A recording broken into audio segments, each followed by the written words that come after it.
One, two, one, two, one, two.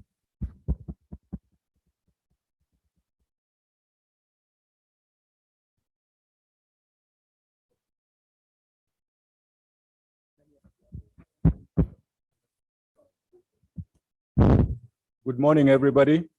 I hope you had a restful night and you're all ready for today's session. I think we should give our colleagues just a couple of minutes and then we start. So right now it is exactly 9 on the dot. And let's just give them like 5 minutes and then we roll out. Is that okay? Yeah, thank you very much.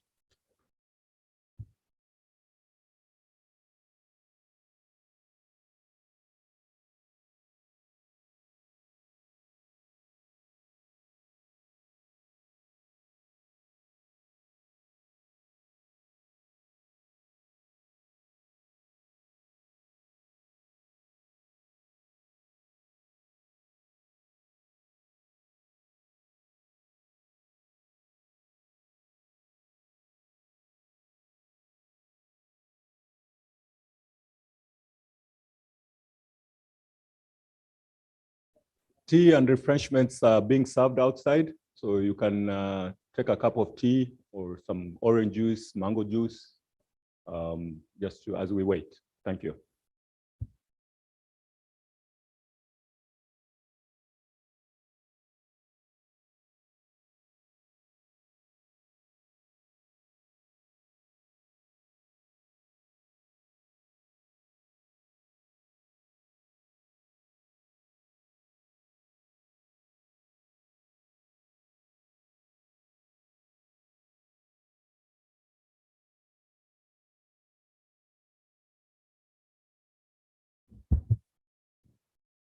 One, two, make this one, two, one, two.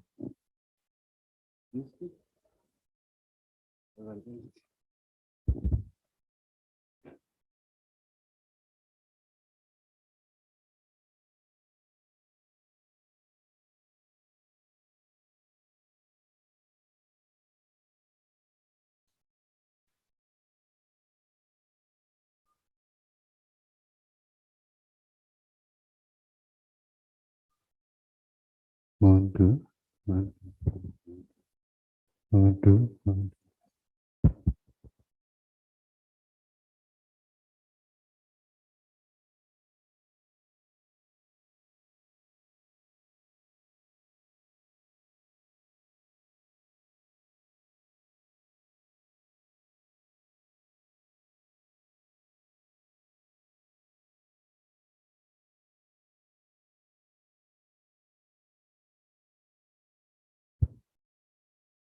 One, two.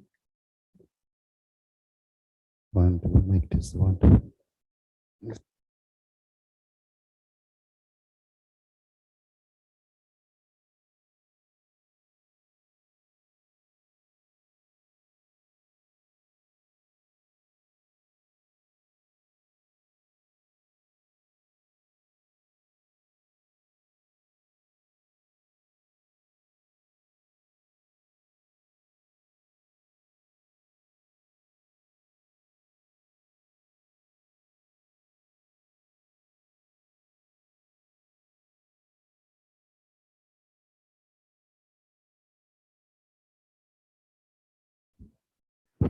One, two, one, two.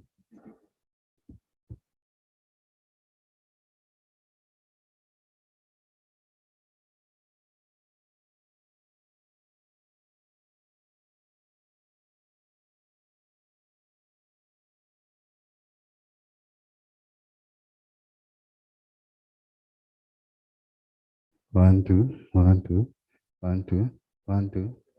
So, one, two, one, two, one, two, one, two.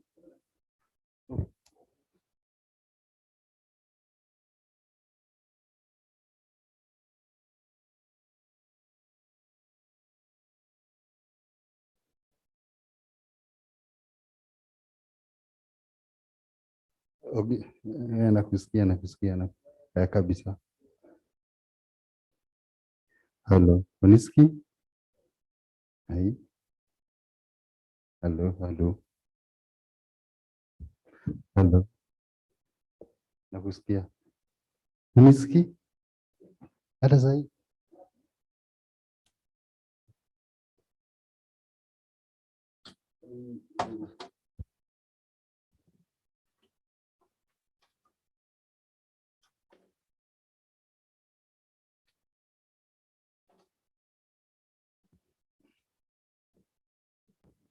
Halo, halo, halo, halo, halo, halo.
One, two, one, two.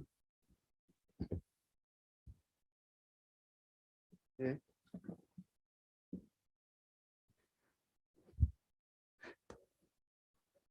haya, unanisikia sasa? Unanisikia? Haya, haya, haya, sawa. Kwa kuona zote, sawa, sawa. One, two, one, two, one, two, one, two. One, two, one, two, one, two, one, two. Eh, eh. Unaongeza volume, kwa hiyo iongeze 15, hii yako ifike 15. Ili sifa yako iko na volume. One, two, one, two. Nakusikia, nakusikia. One, two, one, two. One, two. Eh, eh, eh.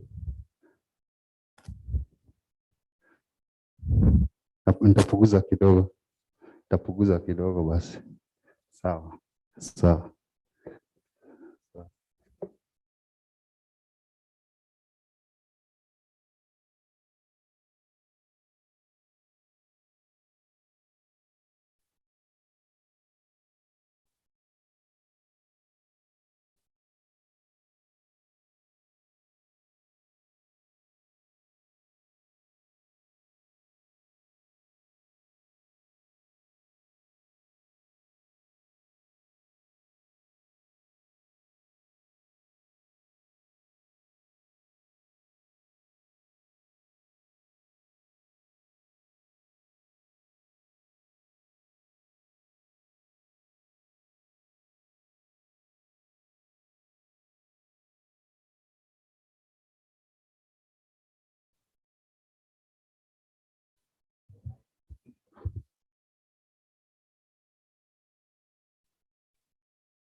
I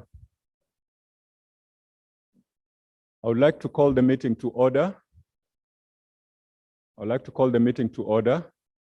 So if we can all take our seats. Those ones who are outside, please come in and take your seats.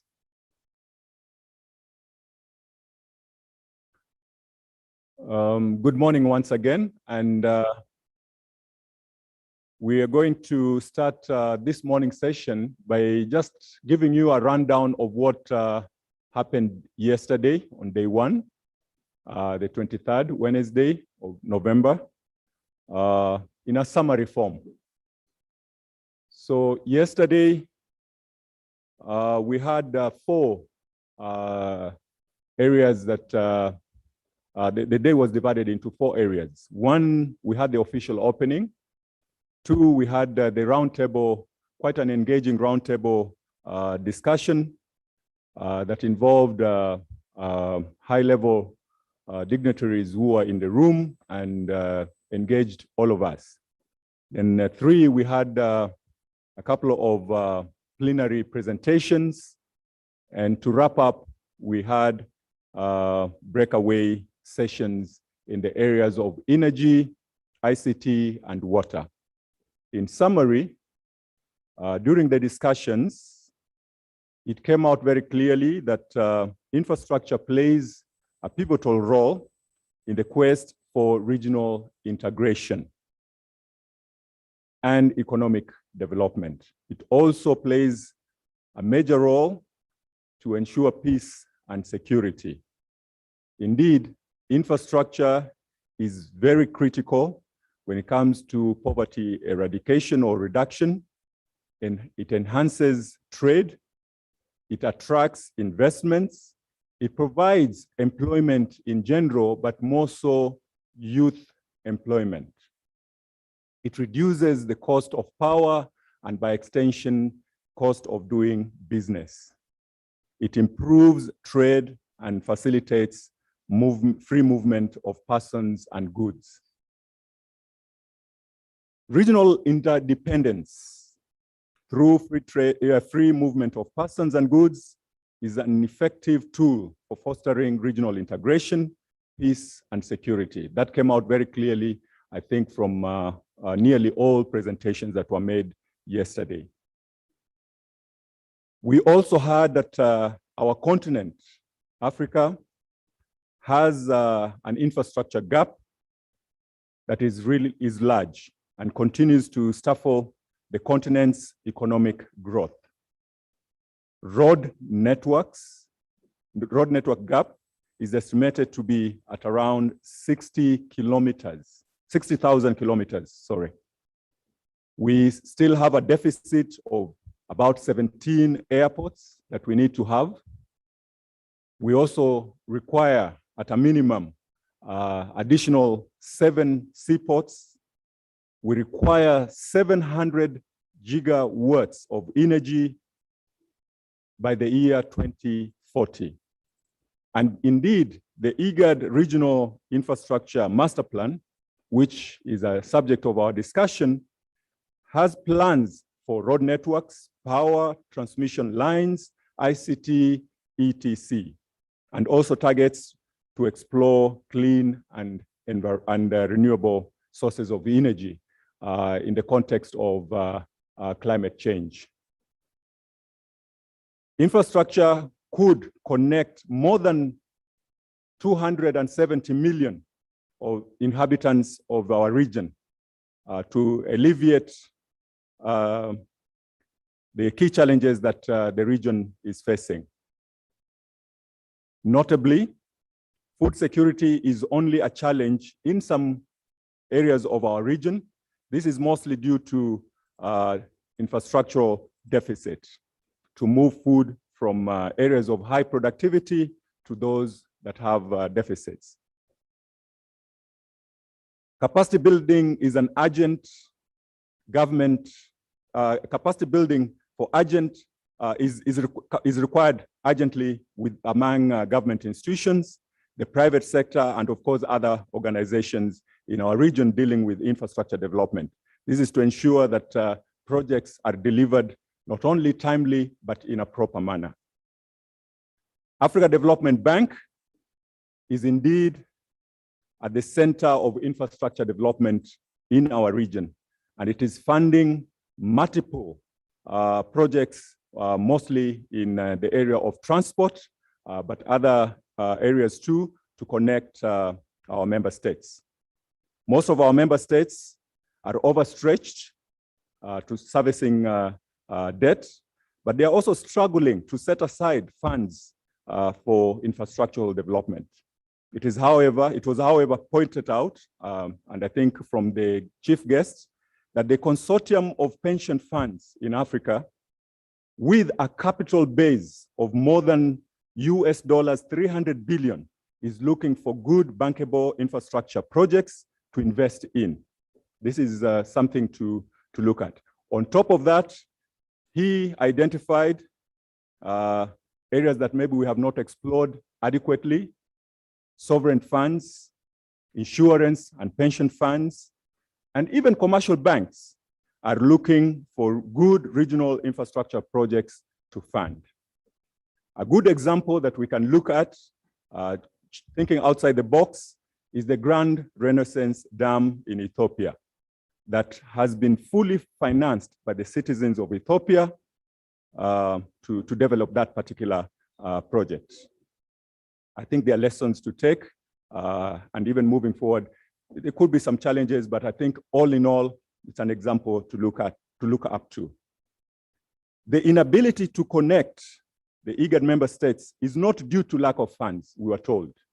And this also came out very strongly by our colleagues from the Africa Development Bank, that it is not a money problem here.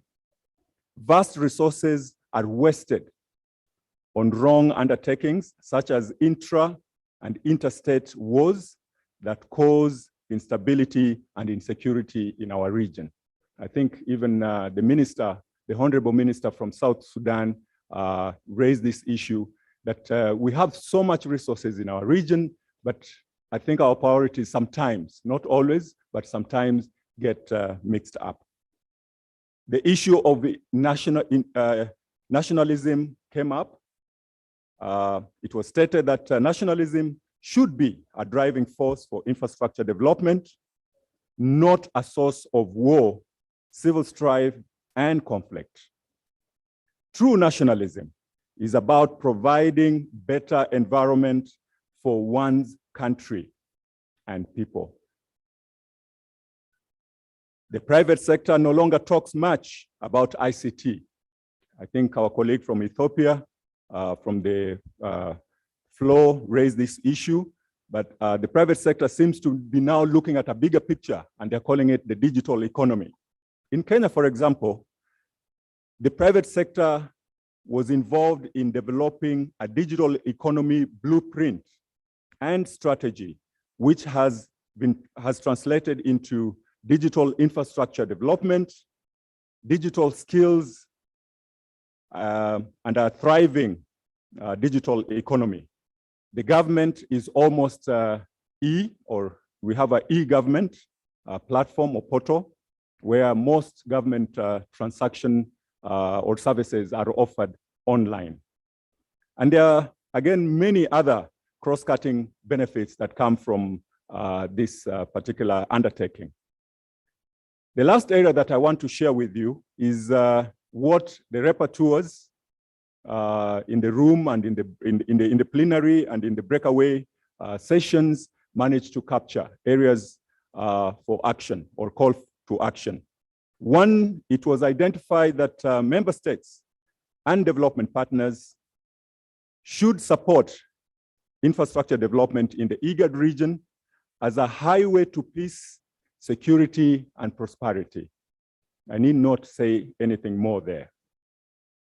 Number two, development partners were urged to support implementation of the Igad Regional Infrastructure Master Plan, especially in the face of the many challenges that the region is facing, such as drought, desertification, the desert locusts, which have affected our region more severely in recent past, insecurity, instability I've talked about.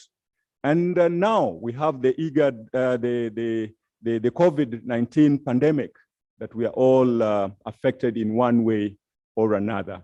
So in the face of this, we are calling upon development partners to continue engaging with us as we find lasting solutions.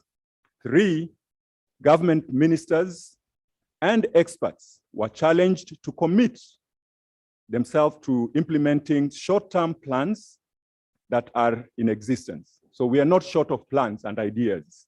The challenge here is that we need to start implementing some of these projects or plans that we have identified. The private sector players were also asked to honestly give us feedback about the bankability of the priority projects that we have identified. At the same time, development partners were also urged to support and identify priority projects, and Igad was asked to provide a clear roadmap with regard to short-term goals within the infrastructure master plan. Finally, member states were challenged to stop internal conflict and manage insecurity as they hinder development of infrastructure, raise poverty levels in our countries and in the region as a whole, and also curtail free movement of persons and goods and perpetuate regional instability. To conclude, ICT again came up, and ICT should be a priority in our countries, in physical infrastructure development plans, as it is an enabler for integrated physical infrastructure development. Those are some of the ideas that the rapporteurs, the able team of rapporteurs, managed to capture. As we move forward, we will be cleaning them up as they find their way in the final report that we'll be sharing with all of you soon after this meeting, roundtable. I want to pause there, unless somebody thinks there is something major that we completely missed from what I've just said. The floor is open.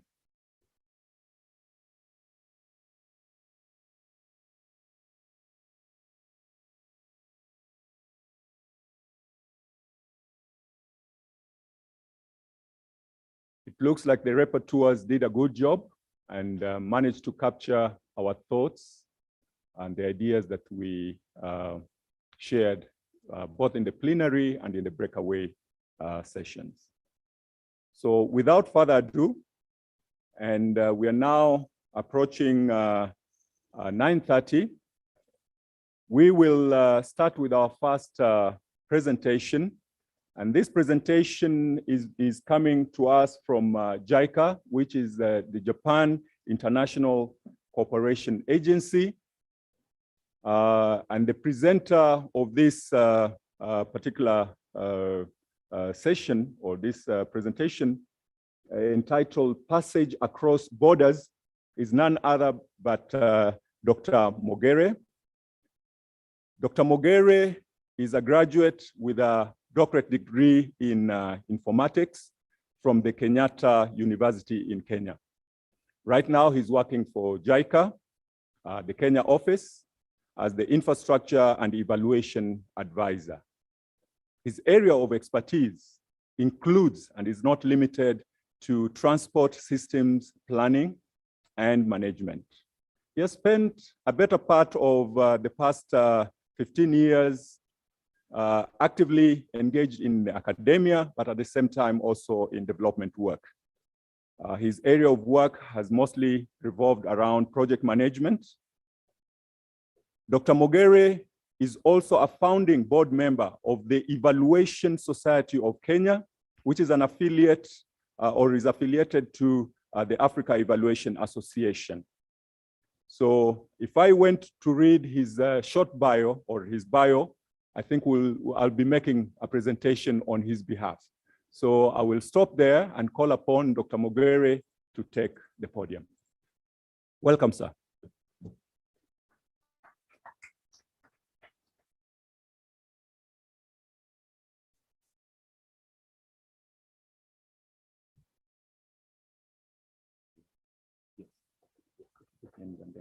You just nod, the guy will be able to fix it. Thank you very much. Listening to the presenter talk about, I wondered whom he was talking about. It gives me great pleasure to be with you this morning. I apologize that we were not able to be represented yesterday, so that we can be able to share with you some of the works that we are doing as JICAM. And maybe I would like to request that we could be able to start the presentation.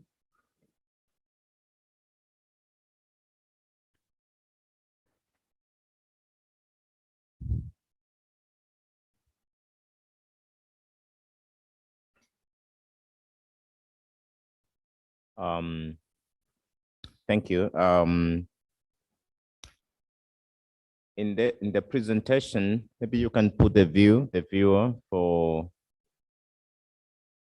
Okay. Let me say that under TCAD, first of all, I want to give a presentation from a global perspective, especially for the African development from JICA, and then I'll go specifically to talk about what we are doing in this country and also the East African region before I could be able to drill down to the specific projects that we are involved in, especially in Kenya. Under Japan's, next please.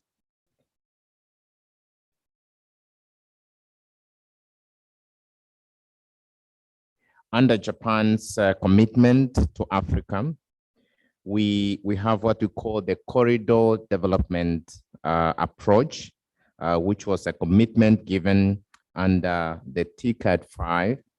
And you could see that from the Eastern African side, we are focusing mainly on the Nakala corridor and the Northern Economic Corridor. We also have other 6 plus the corridors that I've mentioned. To the west, we have the Maghreb, into the north, sorry, and what you call the growth ring. And I've tried to align it so that we can be able to see some of the alignments that we have with both Igad and the REX. The main point being to really support the backbone infrastructure for the development of Africa in at least 5 regions by having a very comprehensive approach to regional development along those corridors. I want also to say that at least from this side of the region, Kenya has been supporting, JICA Kenya office has been having support for about 5 African countries, but what we're seeing increasingly, except now for Eritrea, Somalia, and Seychelles, a lot of the other programs have actually been being handled by those respective countries.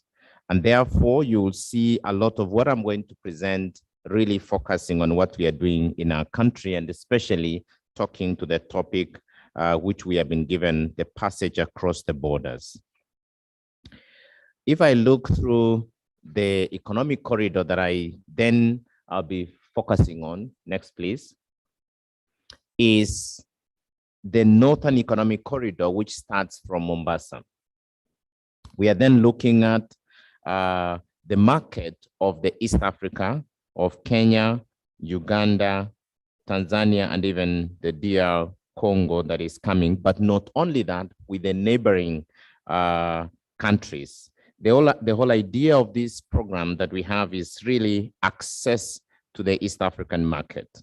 Not only that, the integrated and comprehensive approach that JICA is giving on the Northern Corridor is not just restricted to logistics, but also to the other areas, including the power and agricultural development, amongst the other sectors that we have. I would like to say that if I look at the Northern Corridor itself, a little more detail, in the next slide, is to look at the key aspects of how JICA then got into the involvement on this in the next slide, please. JICA has an approach of what we refer to as the quality infrastructure approach, beginning with a very comprehensive analytical work through the master plan. And for the Northern Corridor, if you look to the Mombasa side area, we have done a couple of about 6 master plans. One of that is the Mombasa Port master plan. We also looked at the Gate City master plan, which is the entry into the Northern Corridor. Before we did what we refer to as the Northern Economic Corridor Logistics Master Plan. And the reason why we do that is to be able to identify the areas of investments. And not only that, but to be able to align most of the projects that need to be intervened with the government priorities and also the regional development aspirations, just such as the Igad, the East Africa, the PIDA, and the like. So you could see that one of the corporations that we have is the one-stop border post, which really aims at building the capacity building for the East African customs. We also have had a very comprehensive approach to the 2 cities that have become, so to speak, one of the, if not addressed, bottlenecks to the efficient movement, and that is actually Kampala and Nairobi. And for Kenya, then we're also focusing on the secondary cities and beginning with Mombasa, and you'll see later on focusing on Kisumu. The whole idea is to break that single focus on Nairobi, which presents in then a big challenge for the logistics or within the Northern Economic Corridor.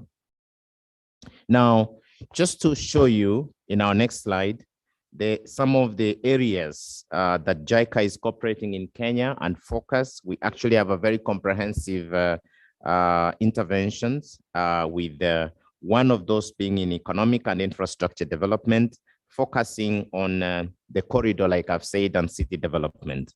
We are also putting in quite a lot of resources to the improvement of power generation, transmission, distribution capacity. And I wish I had the time to talk about the percentages in terms of our contribution to the country's critical infrastructure in these 2 areas. There is also a focus on the agricultural development, basically to grow, to sell, and we're also looking at the heavy investment on the human resource, what we refer to as the next generation, with a focus initially of training at master's and PhD of over 1,000 students across Africa. And we are going to see some numbers for our country. Universal healthcare coverage, environmental protection, especially under now the COP26, and private partnership have become quite key in the way that we now are cooperating in this country, but also as a norm for JICA. Maybe the good news in the last, I think, 2 years, JICA now has another envelope, which is not just focusing on the public or sovereign operations. Now we have the private sector envelope, which means we can now comprehensively address certain issues that we have been having also through the private sector way. So now JICA is not restricted to only assistance through the government system, but now we see JICA that is moving also towards the support of the private sector. In our next slide, I want to show you some of the areas and the numbers, and this is just some snapshot to look at the yen loan operation, which is one of our biggest operation that we have. And in the year that passed, I think 2019, 2020, we had a whole portfolio of over almost 400 billion yen.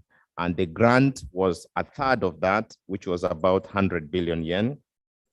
If you look at the number of trainees and expats going to Japan and having that cooperation, we stand at an average of about 200 trainees this is for the country Kenya only, going to Japan every year. We have also increased this because we believe that construction and indeed development of infrastructure must, as a matter of urgency, incorporate the human aspect for purposes of operation and maintenance. And for that reason, quite a number of trainees are actually now attending to many institutes in Japan to study and understand how then we'll be able to deal with the O&M aspects of the key infrastructure that we have. The portfolio for grant for the country seems to be, if you look at it, going down, of course, because of the new status for the country, just to enable other neighboring countries to benefit as the economic growth is experienced in or even the rating of such countries like our country. In the transport sector, in our next slide, I want to take you through, we have three pillars when we look at the northern, especially on the part of the country, Kenya. We divided our programs into three. We have what they call the Regional Development Program. We have what we call the Mombasa City Development Program, and we have the Nairobi Urban Development Program. As a matter of fact, when we look through the Regional Development Program, the Port of Mombasa, which was identified by the World Bank's first economic update as perhaps the most critical infrastructure that was impairing the hinterland development, becomes a regional development program. And as such, you'll see quite a lot of intervention from JICA on expansion of capacity and efficiency at the Port of Mombasa because of its strategic implication that it has on this region. Under this, we also have the logistics of the Northern Corridor. So we have comprehensively done the master plan that links between Kenya and Uganda, and we hope that very soon we should also be able to do the same for Rwanda and also all the way to DR. We have just started and almost complete on what we call the Mombasa Gate Bridge, which is going to be quite iconic in linking, as we'll see, the Bagamoyo, Mombasa, Malindi, Lamu corridor. We are now in the phase 3 of the Port of Mombasa to expand its capacity, to double its capacity in terms of container handling that will be able to serve this region. Mombasa, which is our secondary city, is also one of our programs. And we began, like I said, through the master plan development. And now we are looking at the industrial development, what we call the special economic zone development to the southern part. We also realizing that that is a highland and there is the much that we can do for road expansion. We are now focusing on increasing the capacity of our assets through incorporation of the big data and especially the ITS, the Intelligent Transport System, which is under planning as we speak to enable easier flow of traffic within the secondary city. This is very critical, realizing that the GDP growth for this country can also come not only from Nairobi, but also experience and diffuse this to the secondary cities. Nairobi, which is our capital city, has also a huge challenge of traffic congestion. In fact, there is a whole strategy around how then we'll be able to intervene for Nairobi. But so to speak, is that Nairobi at the moment requires an integrated approach of the urban structure linked with the transportation planning for us to achieve our goal. Just to take you through one of the, in our next slide, one of our critical, which would be of interest to you, is our cooperation with the African Development Bank on the Malindi-Bagamoyo corridor development, which is currently on the design stage on the link to fix a southern link in the name of the Gate Bridge to the southern side. It's going to be one of the biggest projects that JICA has actually indeed carried in this region. And I've also indicated that under this arrangement, we are also implementing the Mombasa Intelligence Transport System and the Special Economic Zone to the south. Let me just take you slightly deeper on, in the next slide, over what we call the port area logistics development. Now, when we started the container terminal program, the main aim was to expand the capacity of the port from the 0.8 million TEUs to over 1.2 million TEUs. That meant that we looked at the expansion of the terminal, but also the cargo handling equipment for the same. The idea is to facilitate trade for the economic development of Kenya and the region. There is also the challenge of the evacuation system. We are lucky in the country that the capital city of Mombasa, of this country, is at least over 500 kilometers from the seaport. That enable us then to be able to ship and indeed move the containers or the boxes out of Mombasa. But within and outside the port, a lot of congestion. And just to give you an idea, in each one single day, there were about 4,000 trucks getting in and out of a single gate at the port of Mombasa. So you can imagine the amount of work that needs to be done on that. So for that reason, the evacuation system around and about the seaport has been a big preoccupation by JICA to be able to eliminate that congestion that it was. So you will see quite a lot of connecting roads between the container terminal and indeed the surrounding areas through enhanced restructuring of the urban structure for Mombasa, but also trying to have other support modes like the SGL, which has come also very handy to assist with the evacuation of the containers from the port of Mombasa. Now, when we look at the port development in our next slide, we also see that if you look at the economic growth of our country, which has been experiencing, and you compare that with Uganda to more than 4 to 5%, you will see that in the near future, and indeed in our demand forecasting, that we are trying to do a catch-up. We completed the first phase of the, but 2021 is full, and we have to think about the next one. Phase 2 is going to be on stream from next year, mid next year, but we anticipate that by 2027, we will also need to actually expand and have a new container terminal. What am I trying to say? That with the development of the hinterland, the port becomes like the parameter to measure how well our nations are doing and how we then be able to trade with the rest of the world. Now, the other challenge that go with is not just the construction of the infrastructure and the equipment, but also a comprehensive approach on the technical cooperation by training the port workers and having the economic model and financial model to be able to support the maritime trade.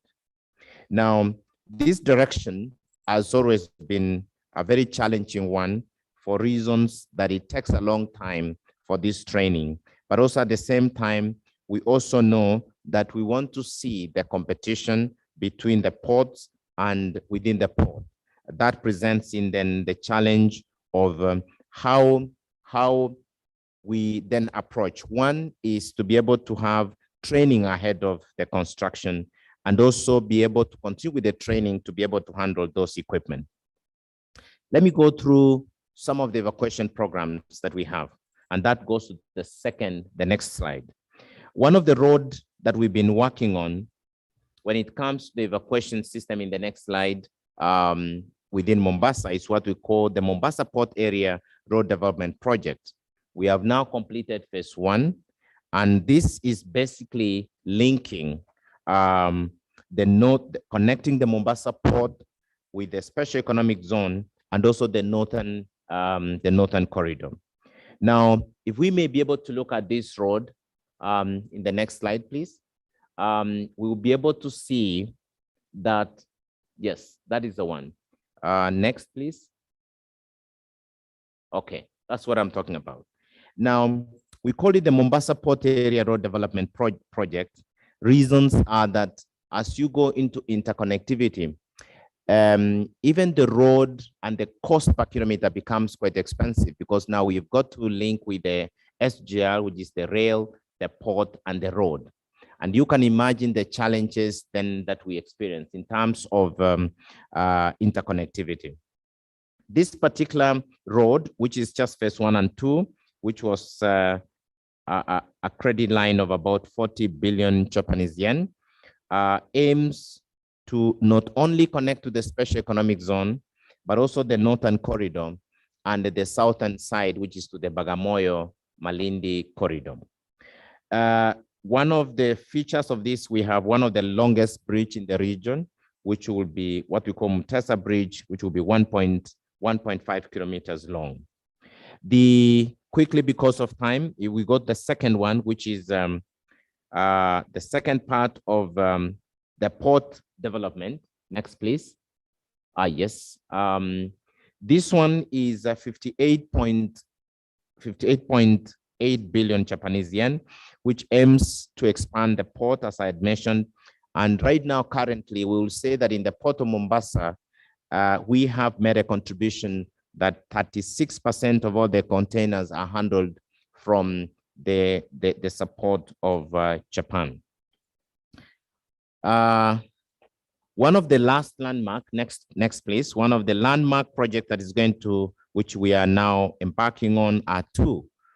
That is what we refer to as the project for the development of Dongo Kundu, aiming to attract the foreign direct investment. The biggest concern for the Northern Corridor is the competitiveness, meaning we have inflow through the import, and less because we don't have a manufacturing base strong enough to be able to take it over to the port. So one of the biggest exports we have in this region are empty boxes. Basically, the 20 and 40-foot containers going out of Mombasa. But we aim that if we have to reverse that process, then we must start to think about manufacturing. We must also start to think about foreign direct investments and attracting entrepreneurs, processing value addition. And this is one of the things that JICA is, we are involved in the Dongo Kundu Special Economic Zone.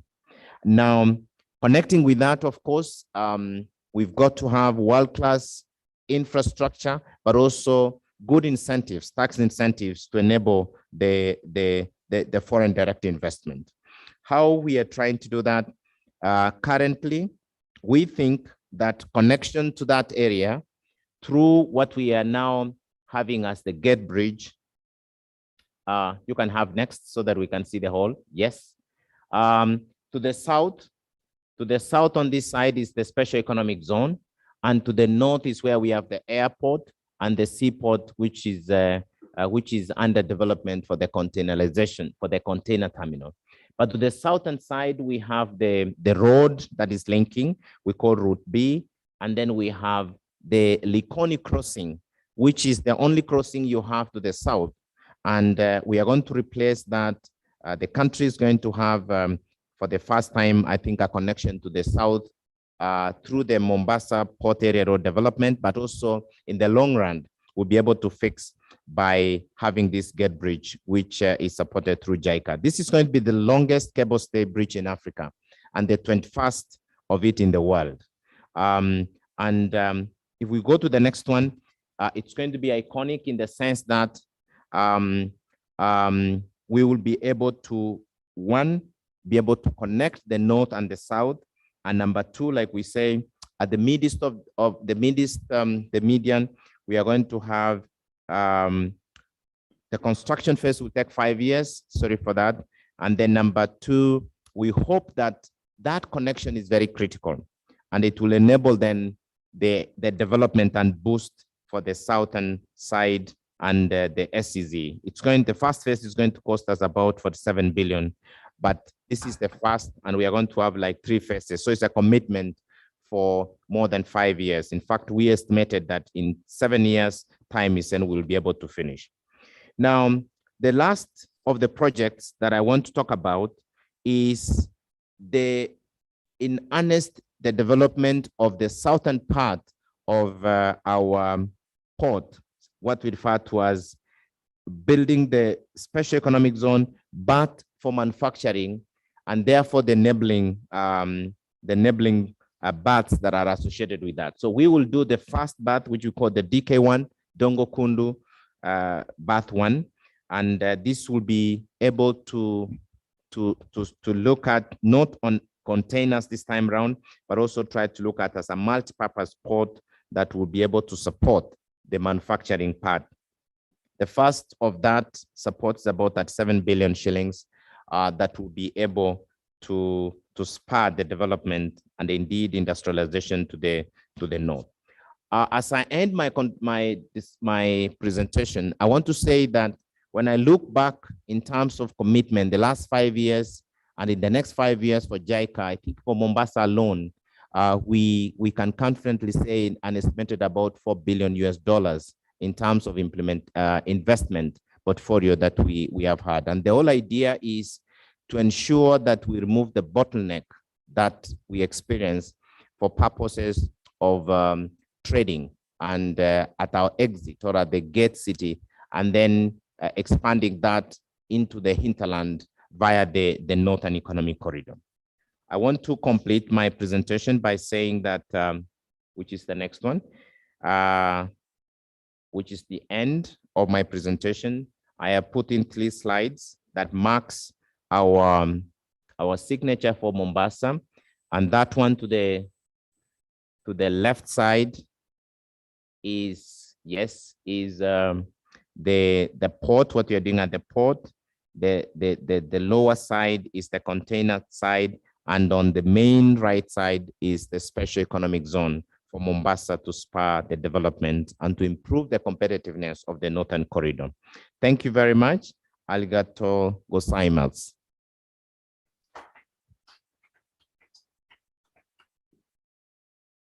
Thank you, Dr. Steve Mogele, for the presentation, very important presentation on the activities that JICA is involved in the region. And I would request that we go to the next presentation, and then the floor will be open for the participants to ask any questions or make any comments. And Dr. Steve Mogele will be around to respond to any issues that may require his response. So without wasting any more time, I think we proceed to the second presentation, and that is going to be made by Sambini Tshakunda from the African Union Development Agency, Auda NEPAD. And he's going to make this presentation virtually. Sambini Tshakunda is the energy infrastructure expert at the Auda NEPAD. So we welcome him to make his presentation. Welcome, Sambini. Thank you, Zakaria, and it's quite a pleasure and privilege to be presenting in this meeting on behalf of AUDA. But before I do that, let me start by congratulating you, the Secretariat, as well as all those who have been part of organizing this meeting on this successful meeting, and also to thank you for inviting AUDA to make this presentation that I'm going to be making today. So let me share my screen so that we can then get into the presentation. Kindly confirm that you can see my screen.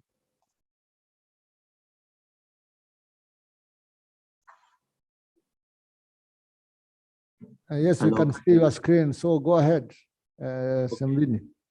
No, thank you very much. So what I'll do is I'll start by introducing AUDA for some of you who may who may not be aware about the history and genesis of the African Union Development Agency. So you would recall that during the 31st ordinary session of the Assembly of the African Union Heads of State, which was held in Mauritania in June 2018, there was a decision that was made that to transform the then NEPAD Planning and Coordinating Agency into the African Union Development Agency. And this was part of the global African Union reforms, which to improve the union's impact and as well as operational efficiency. And in that decision, our mandate was divided into 4 components. The first one being to coordinate and execute priority regional and continental projects to promote regional integration towards the accelerated realization of Agenda 2063. Under that, I think one of the continental programs that we are promoting is the Program for Infrastructure Development in Africa, which is aligned to the objectives of this roundtable. And then the second component, component of our mandate is to strengthen capacity of African Union member states as well as regional bodies and advance knowledge-based advisory support. And then the last one being to undertake the full range of resource mobilization and serve as the continent's technical interface with Africa's development stakeholders and development partners. This is also the second part of the presentation that we are going to make today. So we will present to you the Program for Infrastructure Development in Africa, the projects that were identified, the kind of resources that we're looking at, and those resources that we don't need to immediately mobilize to make sure that we prepare these projects to bankability. So let me also take you now through the history of the Program for Infrastructure Development in Africa, but I know some of you may have been along this journey, for a longer time than I have, but just to recap to see where we have come from, you would recall that we established this PIDA was established in 2012. And then in 2012 as well, we then identified the PIDA PAP 1, which set the priorities from 2012 to 2019. And then after the following year in 2013, we had Agenda 2063, which came into effect. And in 2019, we then had the midterm review of PIDA. And that's when the first phase came to an end, and then we started developing the second phase of PIDA. And when we were designing now the second phase, we had now to align the second phase to Agenda 2063. And in doing that, the member states made the decision that we should be guided what they called the integrated corridor approach. And I think this is also in line with what Dr. Mugere presented on their corridor development approach as well. So we developed the integrated corridor approach as a concept, and then we used it to develop the PIDA project selection criteria for PIDA PAP 2. And then we of course went through the whole process where we selected the priority list of projects, and complementary to this priority list of projects, we also developed a PIDA partnership strategy, an implementation strategy, as well as a financing strategy. So now, just to take you through some of the key components of the PIDA integrated corridor approach, and I think this is something that also came from the presentations that were made yesterday. So you'll see that there is an alignment with what you discussed yesterday, what has just been presented by Dr. Mugere, and what we are going to present as part of the integrated corridor approach, that there is that close alignment. So I think the main concept, the main objective of the integrated corridor approach is that it is based on a multi-sectorial economic development corridors as a nexus between the PIDA, AUDA, the PIDA sectors, which is transport, the transport, energy, ICT, and water. but also to their nexus with the other economic sectors such as industrialization, trade, agriculture development, food security, health, education, and trade. And because this was also developed during this unprecedented time of COVID-19, we have also had to rethink as well how we develop infrastructure in this pandemic, but also in the real challenges that we are faced with concerning climate change. So we have also developed 7 key principles now that we use in implementing PIDA projects according to the PIDA integrated approach. So the first one is that these projects have to catalyze job creation, and of course this is through directly during the construction of the projects, but also indirectly after the construction and during the operational phase of the project, so that we then stimulate economic development and other economic activities which maximize job creation. And for that, we estimate the job creation potential of each PIDA project using a job creation toolkit. And then the second one, and most important one, is that this infrastructure that we are designing has to be climate resilient, so that the designs, they are designed in such a way that they will be able to withstand these the impacts of climate change that we see in terms of the extreme weather events. And some of them we have already seen them because which had a devastating consequence on our infrastructure. So we now need to start thinking about how we make sure that the infrastructure that we design for the next 10, 20, 40 years is designed to suit the purpose given the changing environment that we are in. And of course they have to be gender sensitive. They have to be economically viable and financially viable. And I think these are some of the things that have been discussed yesterday in terms of broadening the sources of finance to include to make these projects attractive to our institutional investors as well as the private sector. So I will not go into details on that in this presentation. But now, during the process, we received 240 projects, and 13 of them were found to be ineligible. And one of the eligibility criteria for these projects was that they had to be part of regional projects. They had to be in the regional infrastructure development plans, such as the ones that you are discussing today, and also they had to fall within the 4 infrastructure sectors that I've also mentioned earlier on. And so in the end, we ended up with 214 hard infrastructure projects as eligible. And some of these projects, as you see later on, have been put in the reserve list because we were able to shortlist about 69 projects. Ideally, we were looking at 72 projects, but 4 are still being discussed at the African Union level. So this map shows you now the distribution of all the PIDA projects and the financial requirements that are required for this project. So coming to Igad as well as East Africa, we've got 13 infrastructure projects. And the estimated capex of these projects is about $37.8 billion that are required for the next 10 years to implement these projects.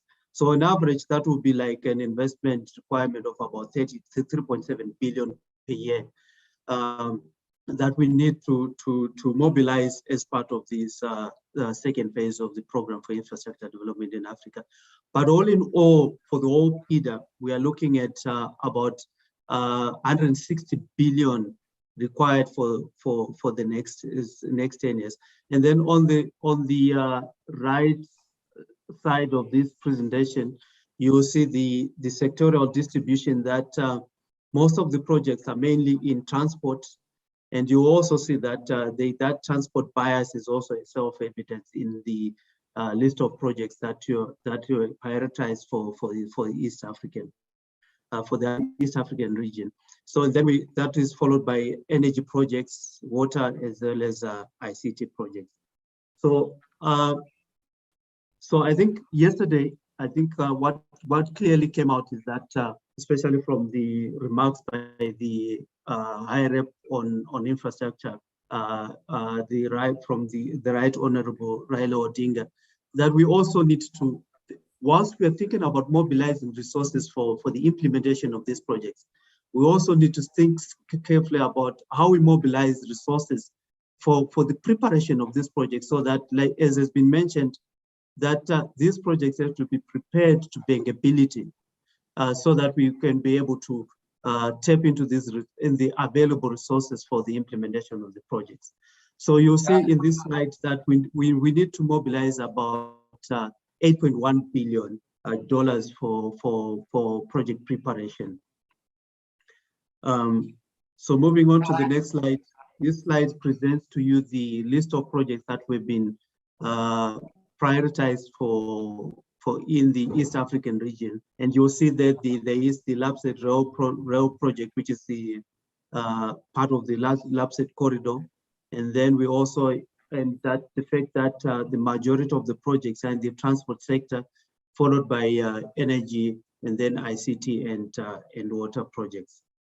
So now, what have we done so far? What have we done with these projects since they were approved by the heads of state in 2021?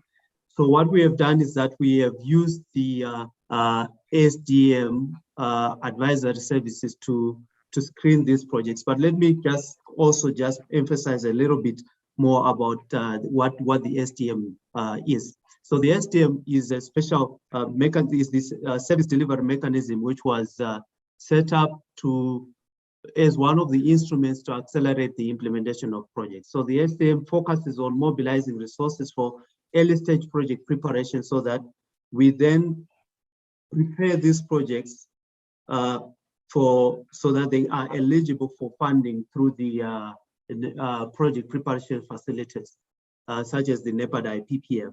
But over the years, it has grown, and it is now the main instrument that we now use to make sure that these projects are pushed through the project preparation cycle up to bankability.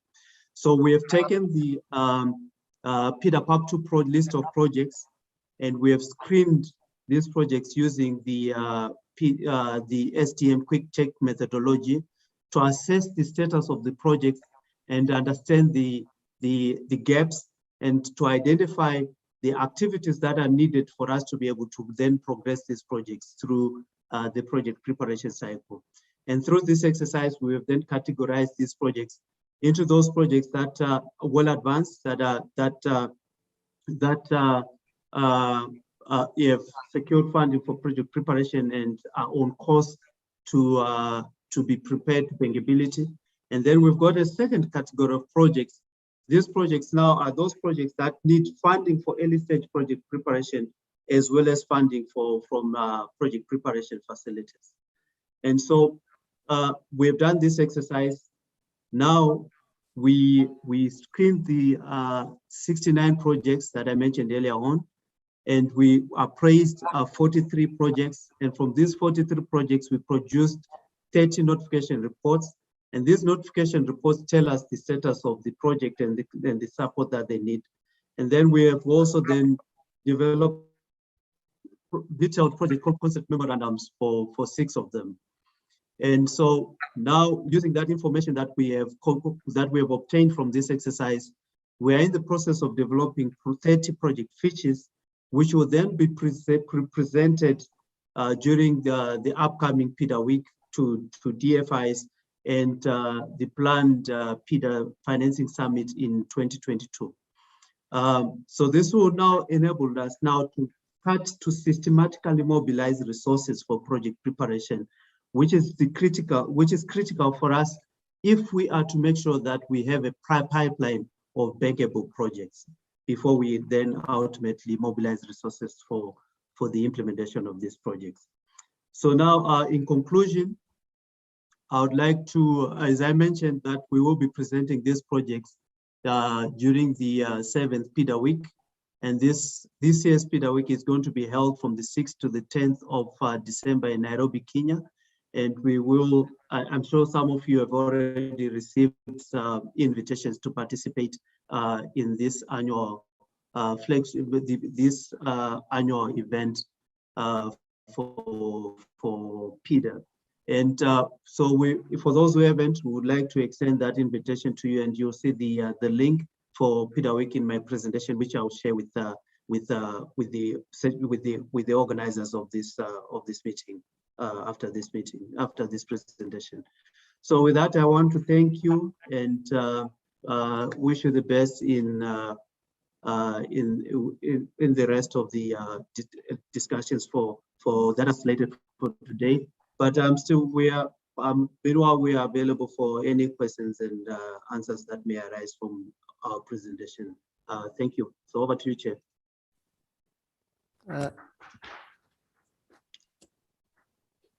Yes, thank you very much, Simbini Shakunda, for that presentation on Auda NEPAD and the PIDA PAP 2. And now we open the floor and so that the participants can raise any questions they have, or also maybe comment on the two presentations from JICA and also from Auda NEPAD. So the floor is open. Participants, you have the time to contribute. Thank you.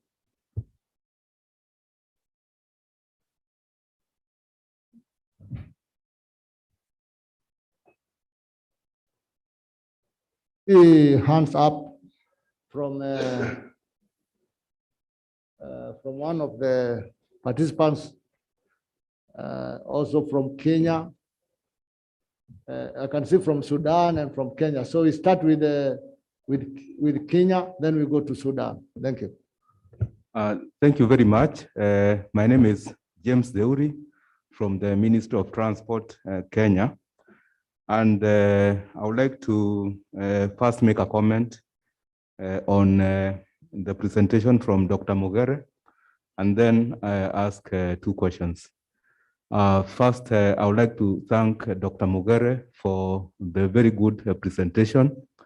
Indeed, it is an eye-opener on what JICA is doing in the region and particularly in the country. And I particularly would like to thank JICA for the quality infrastructure. Indeed, our cooperation with the government of Japan has borne fruit. We can see the kind of infrastructure that has been developed in the country. And we cannot, I think we have seen the kind of quality that we should be going for. The Japanese are known for quality, and indeed a lot of capacity building has been brought into the country through this support. Now, I have two questions on the presentation, and the first one is on the two bridges that Dr. Mugere mentioned, that is Mtesa Bridge and the Mombasa Gate Bridge. Maybe I didn't get the timelines, but it would be good to know when we expect the works to start for the two bridges, and maybe when to expect to complete the works. The second question is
about the implementation of the Priority Action Plan 1, the level of implementation, how far we have been successful implementing PAP 1, how many projects we have implemented, what was the level of implementation, and what were the obstacles that we have faced, and what are the lessons learned from that decade in order for us to avoid them in the second priority action plan, and whether there are any opportunities for the PAP, for the second PAP compared with the first PAP. Thank you very much. Thank you, Sudan, for those issues. Then we go to Tripline Consultants. Thank you. A question for Dr. McGarry. JICA's support on the port logistics cluster in Northern Corridor is very impressive. One area that stands out to my mind is the port productivity capacity issue has a lot to do with port reform. And could you talk a little bit more about port reforms, introducing landlord port model and leveraging private sector investment in line with global good practice? Thank you. Thank you. And we have South Sudan and also Uganda. So we start with South Sudan, then go to Uganda. Yeah, thank you. Tom Ramis from South Sudan Energy Sector. My question is direct to Mr. Stephen Mugere. I would just like to know the percentages of JICA intervention in the Igad state, in the Igad member states, especially in the energy sector, and if there is a challenges that facing the percentages to be low in some member state countries. Thank you. Uganda, Gerard, go ahead. Thank you very much. My name is Gerald Ekinu from the Ministry of Works and Transport, Uganda. I would like also to thank Dr. Mugere for his presentation. I just wanted to know the progress in terms of implementation of the master plan for the Northern Economic Corridor. What is the progress so far? I thank you very much. I think, can we have some response? Then we go to the second phase of reactions from the participants. So I would like to give the opportunity to JICA, first of all, JICA, who need to respond to issues raised by Kenya on the two bridges, and then the Mombasa Bridge, the displacement to the approaches, about the resettlement of project affected people. Then JICA on the Northern Corridor and Mombasa project implementation, whether it's wholly financed by JICA or whether government and other partners are involved. Then Tripline on the Northern Corridor logistics and involvement of the private sector. Then South Sudan on the JICA and the energy sector intervention. And finally, the issue raised by Uganda on the Northern Corridor economic corridor. So over to you, Dr. Steve Mogere. Thank you very much. I want to thank every delegate for the keen interest on the presentation and the responses that you have given. Let me begin by addressing the issue around the two bridges that my friend, colleague, Engineer James Deuri mentioned about the Mutesa Bridge, which is part of the Mombasa port area road development. And I think you were asking with regard to the construction. Let me say that construction is ongoing for this particular bridge. And It's expected to be completed around 2024. There's about 3 years. From now, it's around 30, about 30% already. And it is part of what we call package 2 of the larger Mombasa Port Area Road Development Program. Regarding the Mombasa Gate Bridge, which is going to be quite extensive, we are doing the detailed design right now, and we hope to get over to the bidding process for construction from possibly mid next year. So we expect that from 2022 end or early 2023, we should be able to start the construction. Then construction will take over 5 years, hopefully, to be able to complete. It's a very tight area for construction because ships must continue, because that is the entrance into the port area. And yes, you've alluded to that in the second response, where you are talking about the clearance. The clearance for the Mombasa Gate Bridge is at 69 meters above high water, just to enable the post-Panamax ships to pass, but also not too high for the flights, the flight path, because it's also towards the landing for the Mombasa International Airport. So it's the application of technology must be able to look through those perimeters, and thank you for that. In terms of displacements and resettlement, this is a big issue. As you know, Mombasa is perhaps one of the oldest cities we have in the region. Quite a lot of aspects have to be taken into consideration. This is going to be an expressway passing through the city, just as you are going to see the one for Nairobi. Luckily for Nairobi, the right of way is secured. But for Mombasa, we are going to see quite a number of displacements. But that is being worked on with a lot of careful consideration, and especially around the highland side. I don't have the numbers. I have the one for the Mutesa on the other side, but I don't have the one for Mombasa Gate Bridge. But I think after this, I should be able to share this with you. But I must say that the consultants and the government, many people have been mobilized. This project is also unique because we are going to have also public information. We also intend to have actually a museum bridge to be able to show in case we have any artifacts, because this is an old city and with a lot of historical and cultural aspects that we expect to have. With respect to the question or indeed response from my colleague from Sudan on the financing, whether the projects that I've mentioned are fully financed by JICA alone or the government of Kenya.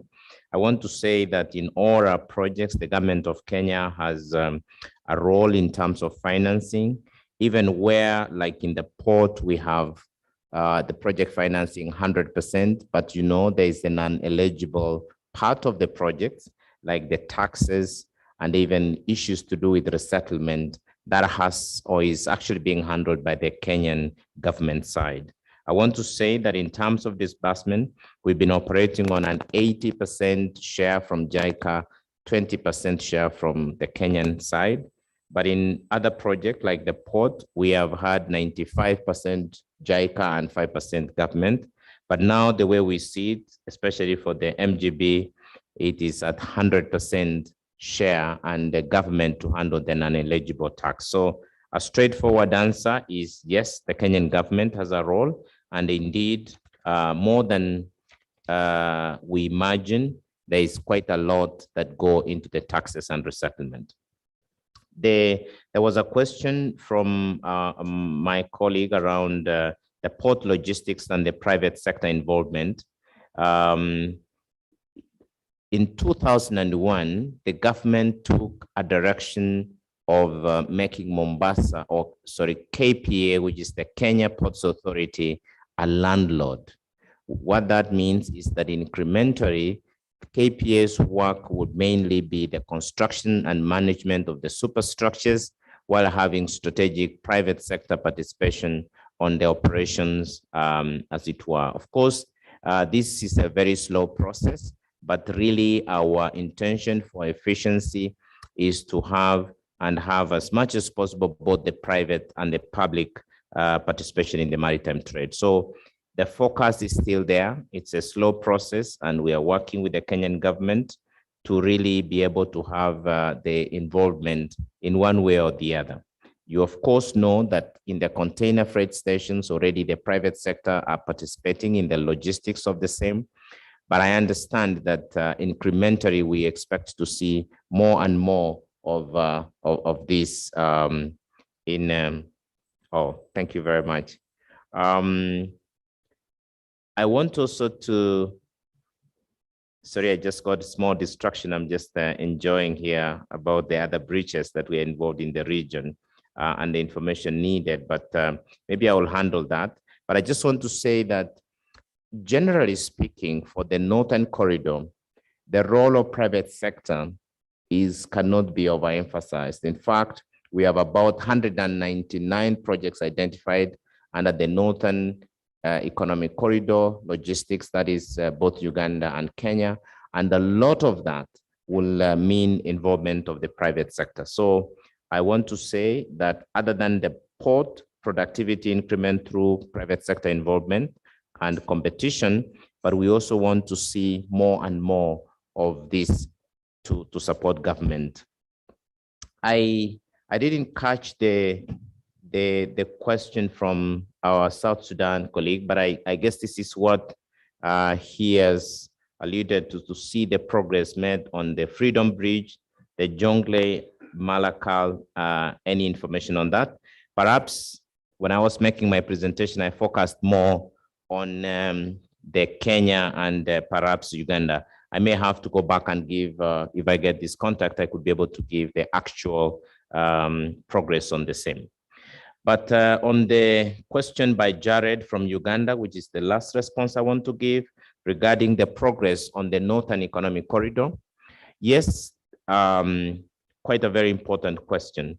One that I want to say that the master plan was completed. I think now in Uganda, I think it went all the way to the cabinet approval.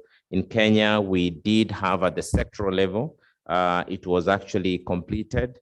And I think one of the biggest challenges that we found ourselves in the development of this master plan, and perhaps what we are going to see in many of these, is the approval process and then the commitment to be able to all of us, Larry, and implement the master plan as it were.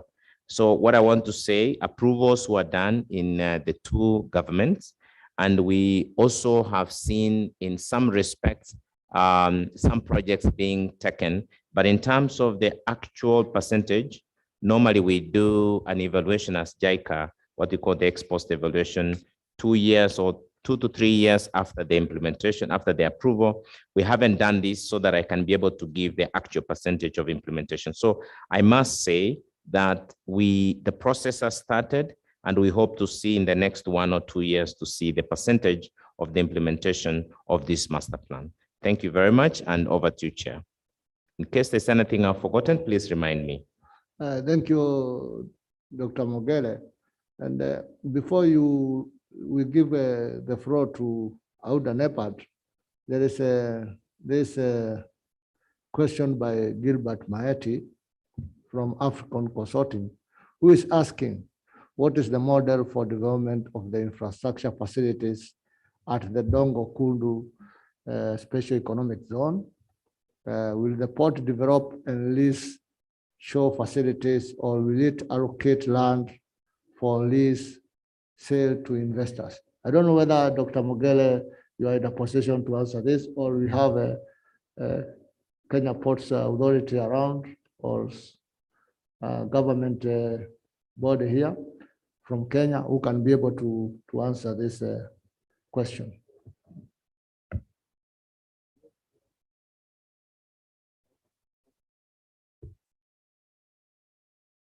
Thank you, Chair, for that. I would have, if we have anybody from the Kenya Ports Authority, or indeed from the Kenyan government, The whole idea, the special economic zone, is really the private sector investment. The details on how this is going to be done has been dealt with broadly in terms of the policy of inviting the private sector, but the details and actually how it's supposed to be done, I would have loved if we had the Kenyan government officials to respond to that.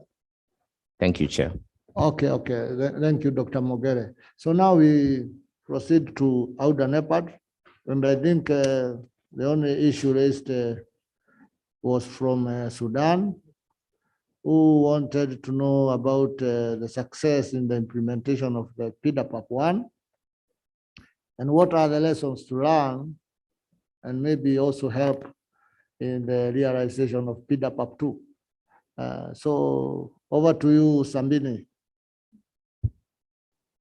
Thank you, Chair. So I think let me use my privilege of presenting online so that I can also share my screen. So in terms of the success, if you go to VPIC, the Virtual PIDA Information Center, you can see here on my screen, you can see the status of all of the projects that were in the first phase of PIDA. So you'll see that we had 76 projects that were 78 that were under construction, and then some under at the tendering stage. But you can also go in detail because the success was different for all the sectors. Like, for example, if you go to transport, the picture change is slightly different because you now see that we have 37 projects that are in operation, 46 that were in construction. For energy, let me see, let me quickly just, for energy, we had 3 that were in operation and 6 in construction. So we are continuing to update this information, and you can all log in and see the status of the PIDA projects.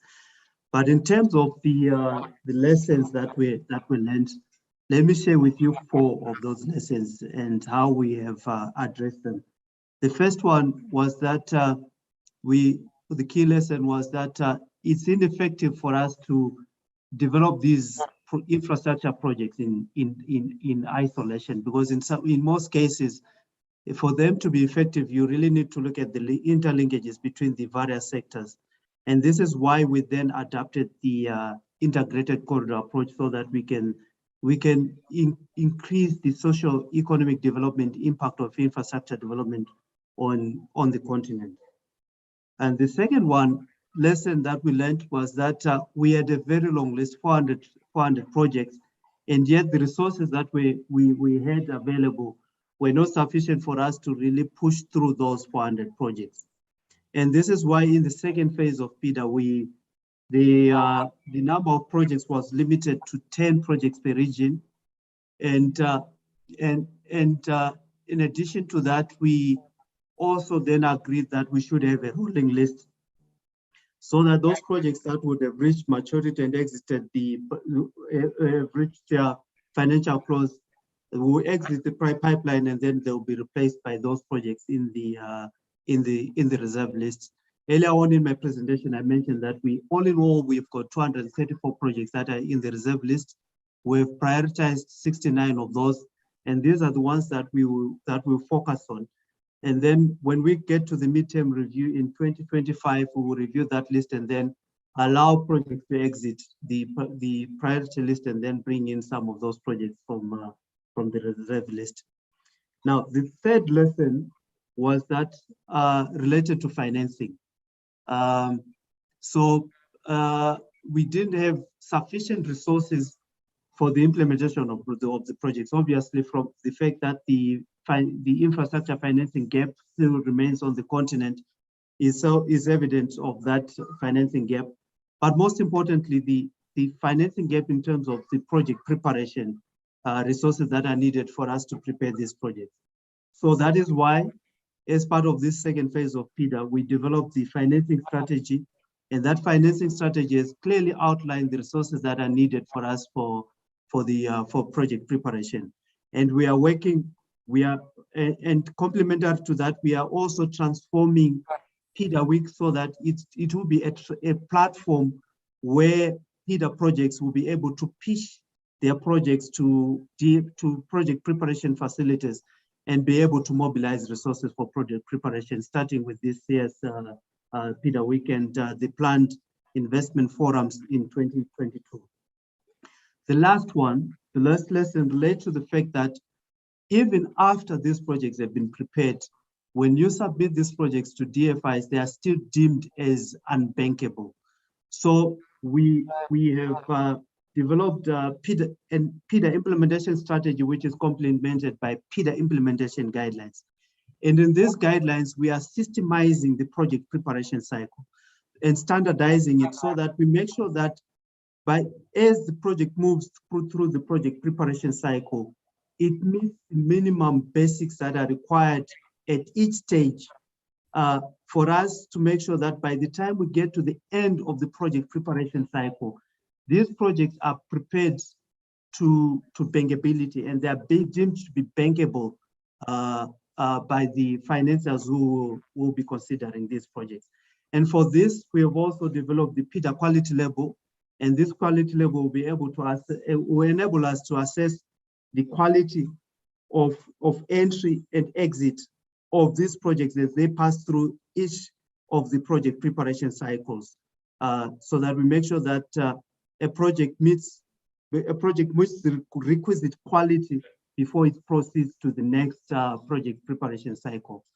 So this is some of the lessons that we have learned, and hopefully we will continue to learn and refine as we learn more lessons from this second phase of the project preparation of the PIDA PAP 2.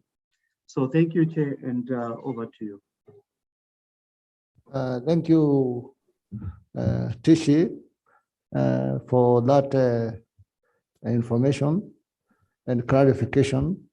So now we go to the next phase of questions and contribution from the participants. Over to Ethiopia.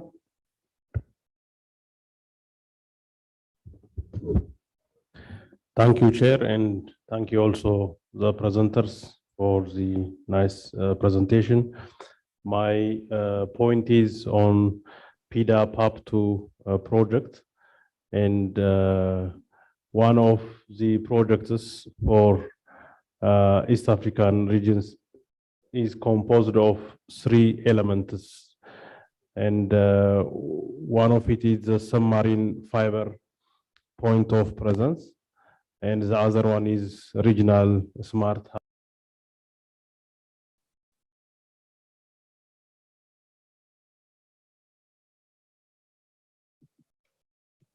facility. Of course, the project is very important, particularly in order to create interconnection among the region, and also to create through smart hubs and facilities to create job and wealth creation can be ensured through this implementation of such projects. But I just want to know some pointers like locations of the implementation and the significance of identifying the locations such that particularly the regional smart hub facility and the data centers will be situated in a position where to realize the regional integration.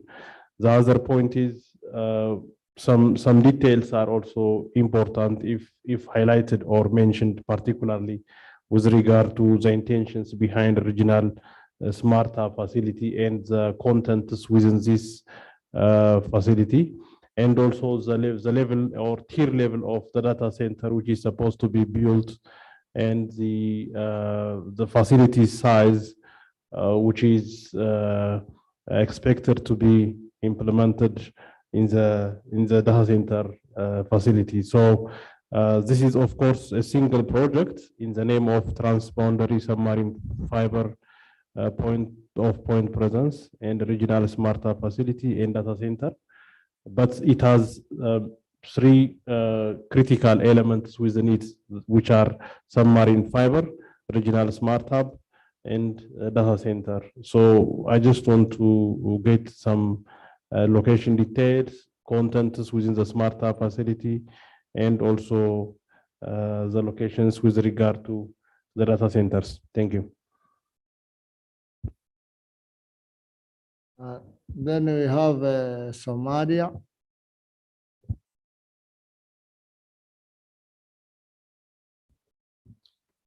I tried to raise my hands several times, and in fact, I did not get that opportunity. I had one question for Mr. Mugera, JICA, in fact, and I want to just ask the forum to just give me a chance to ask Dr. Mugera. Let me take this opportunity to thank the Igad regional organization for the hosting of this important infrastructure roundabout here in Nairobi. I would like to also thank Dr. Mugera for his wonderful presentation. I would like to shed a light to project he was just presenting, and I would like to share with the forum that Somalia has some projects with JICA, through Japan government support. May I know if project is mentioned in his record, because I wanted that the members know that Somalia has these projects with JICA through Japan organization. I have not seen in the presentation, and we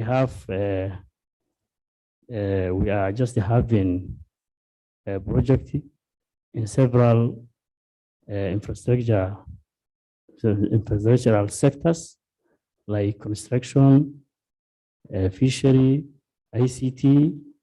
So may I ask Ms. Dr. Mugera to just go back and just to give us a brief about this. Thank you. Thank you, Somalia. Now we go to Uganda.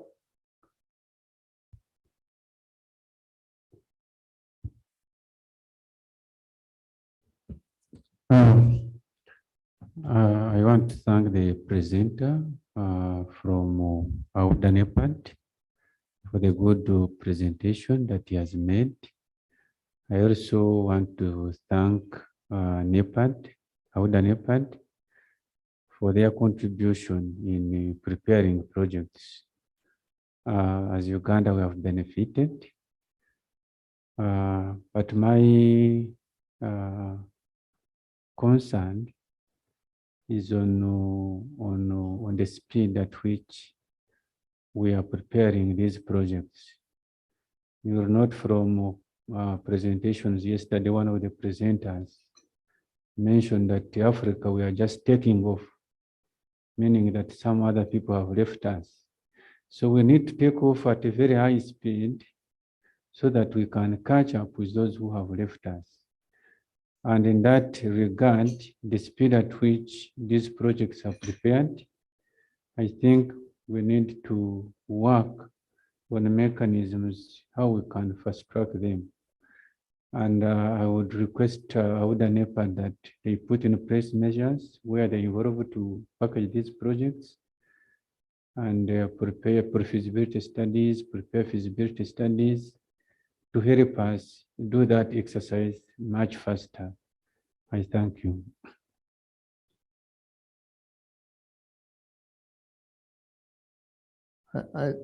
I think we can go to the reaction from JICA and Audanepad. We start with the JICA. Dr.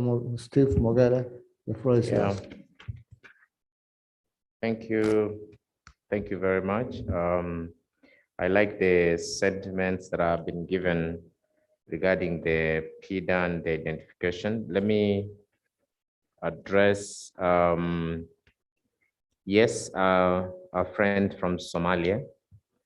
In fact, Somali office cooperation is is actually managed. I have colleagues in the office who actually do the Somali operations. So you're right, actually, that we should be able to share in detail, perhaps the specifics of the Somali program. Let me say that so that I don't speculate on this. Allow me that I will have your contacts, then I can be able to share with you, or indeed with the chair, the JICA's program in Somalia. I'm very sorry, I just focused on the Northern Economic Corridor, but I'm aware, just like you mentioned, that we have projects that are aimed at supporting Somalia, especially coming out of the conflict. I know that Somalia doesn't have the yen loan operations yet because of the status, but I know that there are grant and the technical cooperation programs that are aimed at strengthening the systems and supporting that country. So if I will get your contacts, I can be able to share with you a comprehensive strategy and also the business plan for JICA's operations in Somalia. Going to the Ugandan side, I totally agree with you. The speed of preparation for the projects and also the formulation, I would say that planning is very key. I know that we have the notion around how long it takes for the projects to come, but another problem that I also find even after the projects have started are issues what our Kenyan colleague and friend had mentioned about resettlement and how the ease with which then the projects are implemented and absorption for the same. Specifically, I would say that projects in urban areas have a lot of challenges and problems with even the rate of involvement. And what I've also seen lately are, of course, the issues to do with the non-eligible investment. And lastly, what I wanted to say is I know that we speak a lot about co-financing to be able to deal with the programs that are especially cross-boundary. I think that's another area that we need to put more effort if we were to able to achieve and for faster and speed project implementation, but also more importantly, to be able to connect our countries for the betterment of our people. So thank you very much for those comments. Speed is very critical for our project for us to realize the benefits of the same. Thank you.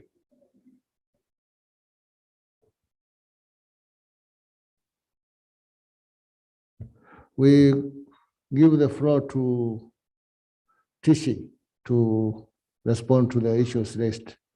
Over to you, Tishi. So thank you very much. So I think there are two issues raised. The first one deals with the ICT project, the allocation and the scope. Maybe from my side, just if I could just mention that these projects are submitted to us through the regional economic communities, and the scope is largely defined by the member states. So at this stage, I will not be in a position to really confirm the scope of those projects that have been highlighted, because this is something that is defined by the member states, and we would not be in a position to speak on behalf of the member states. But I think we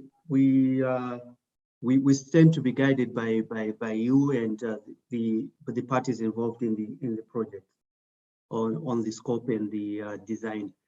And then also, just before I conclude that point, just to mention that as I mentioned earlier on, even though the scope is defined by the member states, we also encourage the use of that integrated corridor approach in defining how these projects are linked to the other feeder sector projects, but also most importantly the other economic sectors as well within the member states where these projects are being implemented.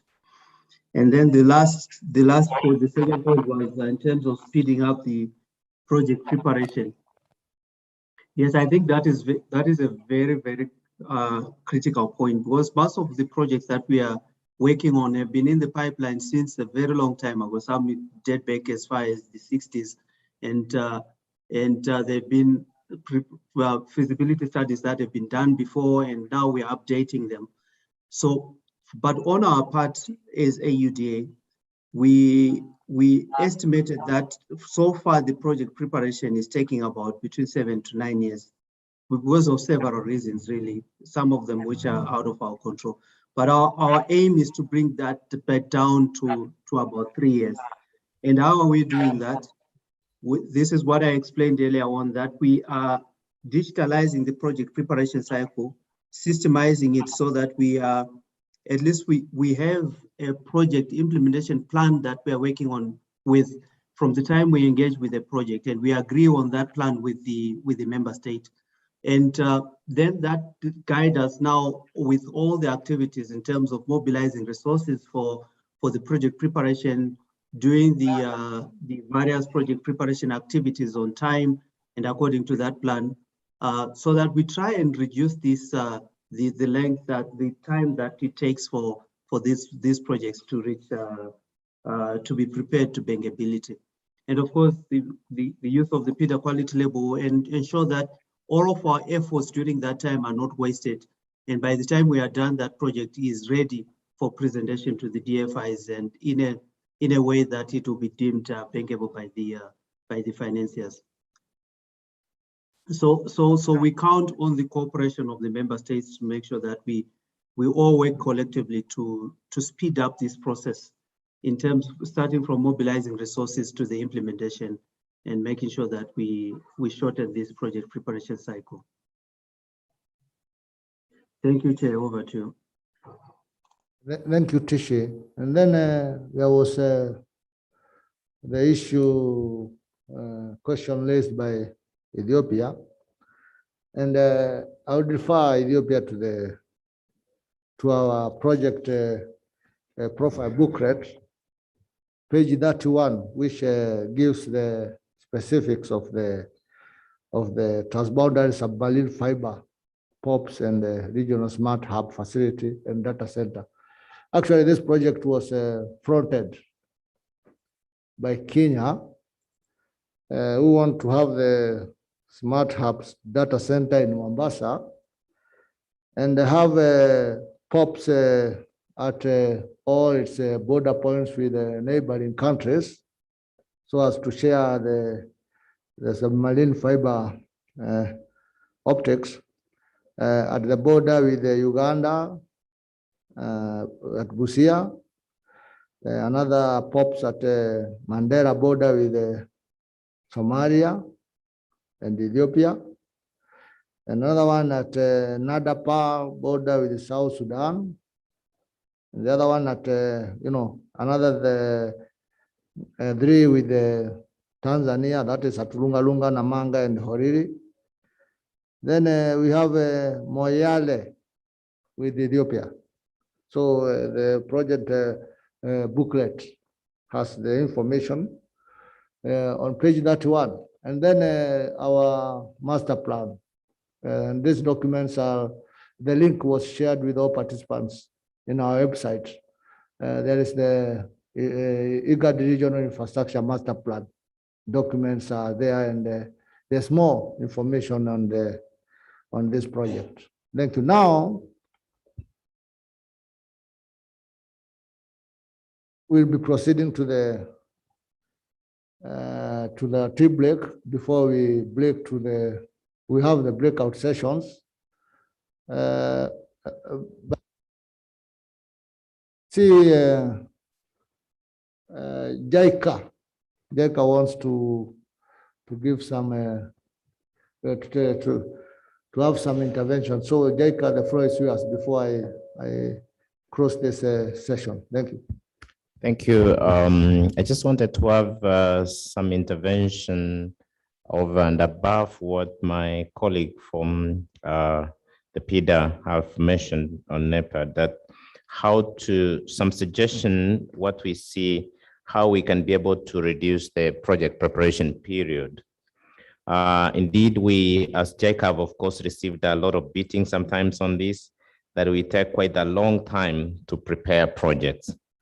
Some of the areas that I think, learning from the past, we will urge member states and our counterparts. I think one is to agree on strategic studies that we need to have, common strategic studies that we need to be having together, including anchoring the projects that we have in mind under the master plans and through analytical work and government, so to speak, master plans or visions.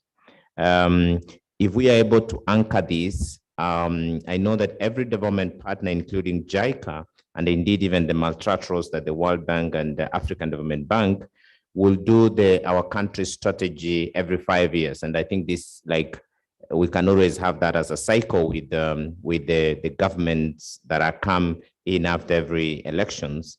I think it will be, I've seen that it's much faster and easier when we have these projects that we have in mind anchored and through proper studies that are already done in anticipation that we are going to have this project in future. The other way is, clearing the corridor, knowing very well that resettlement, if we can be able to speed up resettlement, is really through resource allocation. I also see that this is really almost every single project that we handle, we spend almost a half of the time on the resettlement. And I guess that is why my friend James was trying to allude to, if we are going to do Mombasa Gate Bridge, such a massive project, how many people are going to be removed? So the safeguard, like our headquarters in Tokyo, and I will tell you the World Bank, the biggest challenges we have, if the safeguard people raise a hand, the projects, actually go slow.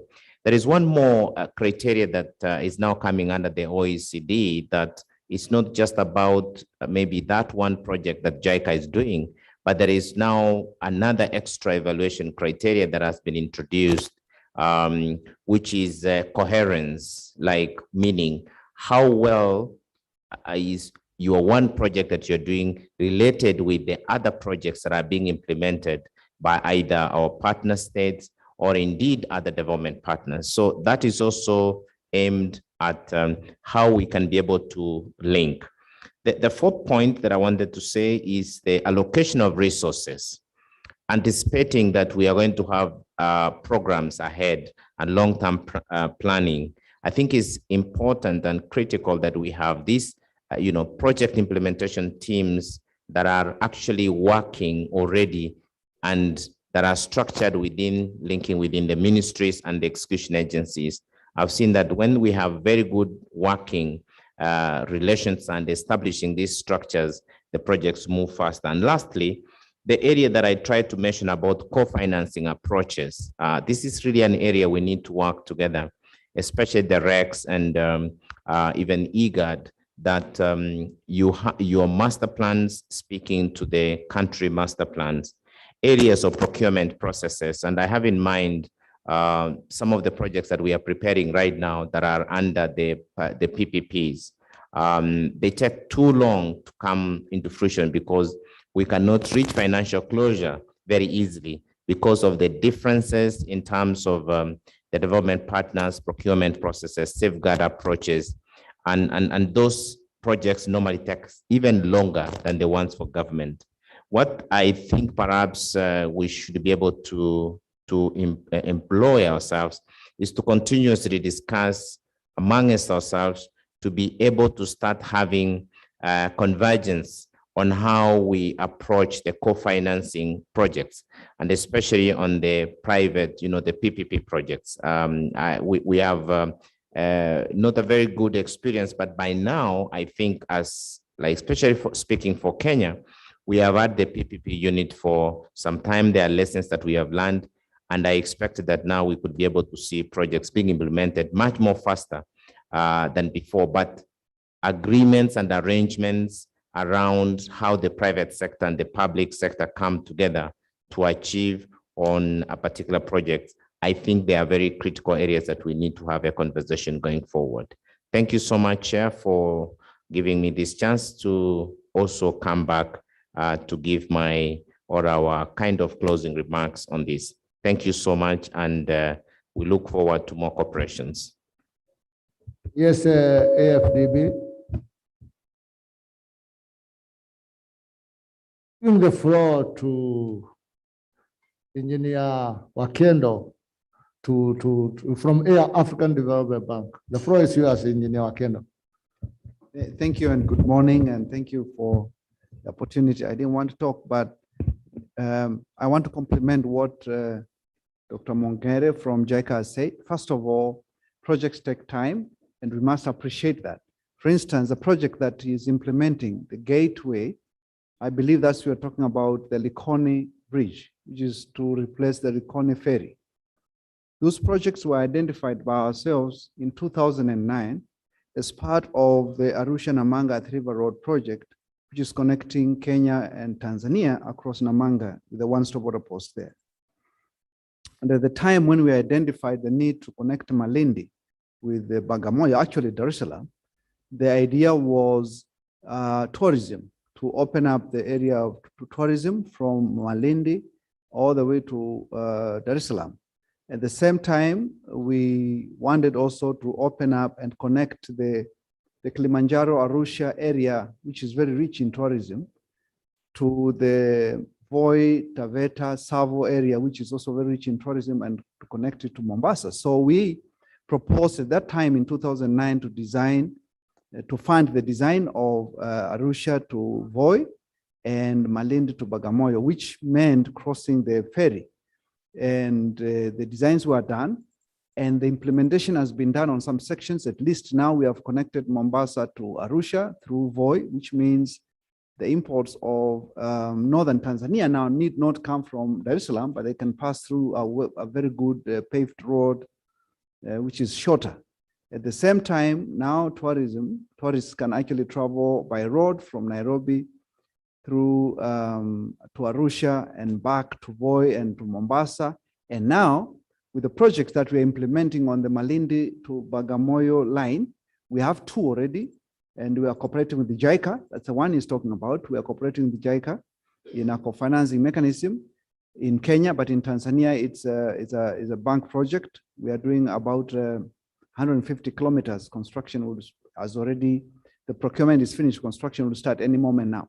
So the point I'm trying to say is, number one, check it out, 2009 and 2021.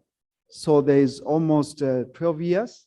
And this was a project of close to 800 kilometers. So the implementation has taken its time, but there's progression.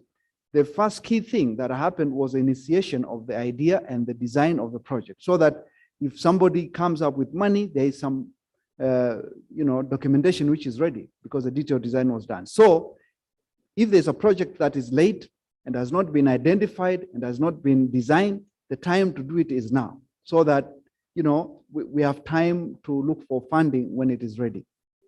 So I wanted to complement the JICA storyline with the way we have cooperated together and the time. So two things: cooperation, which is emphasized in terms of co-financing, and the time it takes for a project to mature. The earlier we start, the better, which means we need to look for money to prepare our projects in advance, even when we don't have funding for the implementation.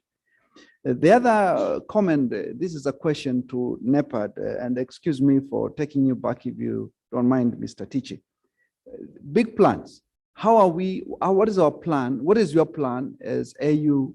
And you are really the umbrella organization in terms of mobilizing of these big funds. What do we have any specific plans? Thank you. Hello, Tishi. Could you be having some response to the question by African Development Bank on the mobilization of funds for projects. Over to you.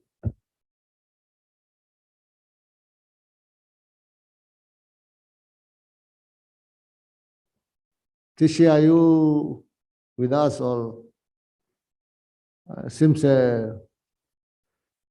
Tishi is not connected at the moment. Maybe he'll be able to come back to us later. Now, I think we now will be proceeding to the break. And then after that, we have the breakout sessions. So when we are taking tea, they'll be able to organize this room for the three breakout sessions. These three breakout sessions will be on infrastructure, transport, and energy. The one of infrastructure, Ethiopia will be sharing. It will be about financing infrastructure in the region. And Mr. Jamie Simpson will be the presenter. Then the other session on transport, Uganda will be the chair. And it will be about rail transport in Kenya, presented by Engineer Tobias Otieno from the Kenya Railways Corporation. And then the third breakout session will be on energy. And Somalia will be sharing this session. And it will be about energy transmission, generation, and trade in the region. And East African Power Pool will be presenting. And in all these breakout sessions, Igad Secretariat will be rapporteuring. So before we break, I just want to mention to you that from the information from JICA and ADB, we have noted that they have JICA, AFDB, and World Bank have a 5-year collaboration on infrastructure financing in the region. And so I would like to request the member states and the partners here to take the opportunity to arrange, if possible, for B2B interaction with them, so that if they have any issues that they would like to raise with the development partners, they can be able to meet them today, especially that we have a JICA and AFDB in the house, and also the World Bank. So I hope you are going to book for an appointment with them to have a B2B interaction with them. So now we proceed for the break, and now it's 11:15. So by 11:45, we should be in the breakout session, participating. Thank you, and thank you for your participation.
Hello, and thank you everyone, and thank you very much for your participation. The meeting for this meeting for the morning session is now over, and we will be back for the afternoon session at 2 p.m. this afternoon after lunch. All delegation has went to for their lunch, and we will be back at 2 p.m. Thank you very much, and see you soon.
Hello? Yeah, you're welcome. No, no. Sure. Yeah, come on. No problem. Yeah. See you later.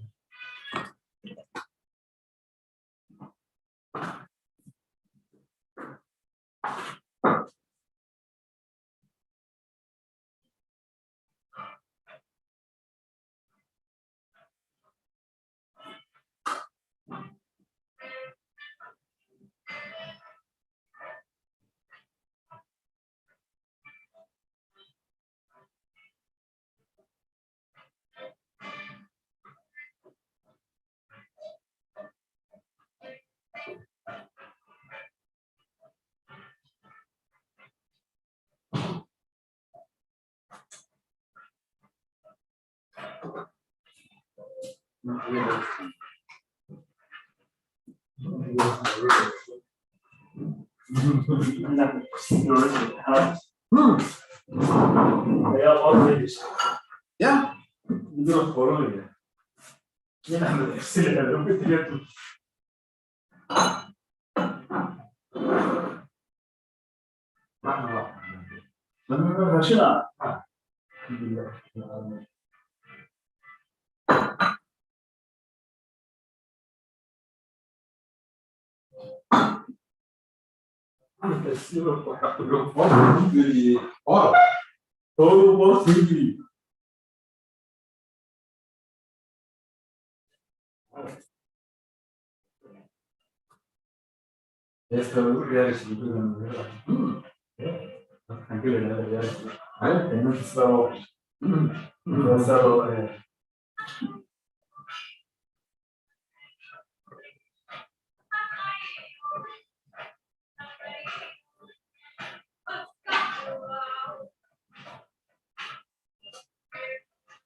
It's not an apple.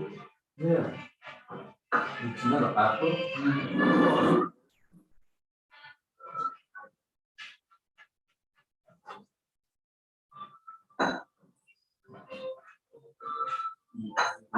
You need a bit of experience, especially on a short time.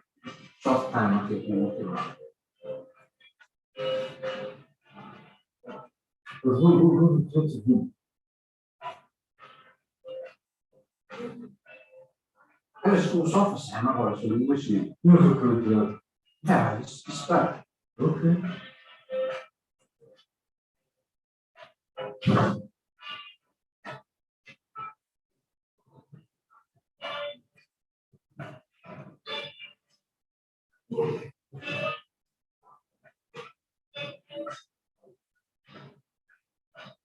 لكن دائما عنده يتمكن السمينة.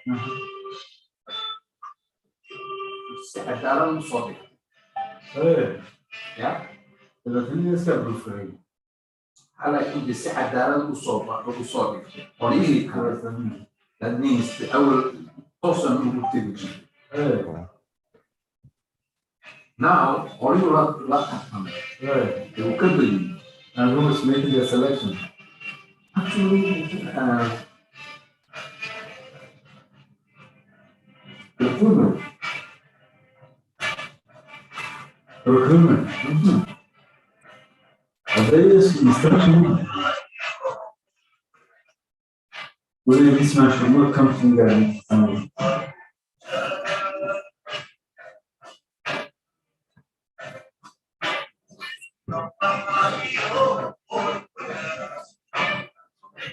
It's in a room had nothing. Yes. The way he becomes. Yes, nothing. You might be listening. Thank you very much. Mr. President. The only administration could pay. And I just want to support. So we don't all this.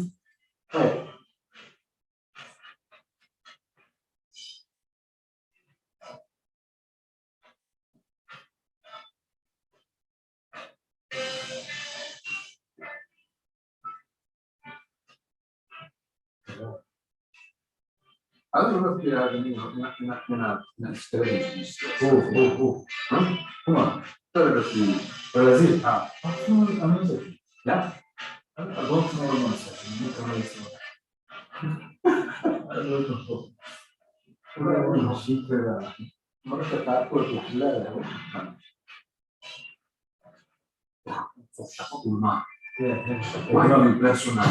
Ignore. Yeah. Ignore sure. وأنا خالد وين يا خلاص سمع.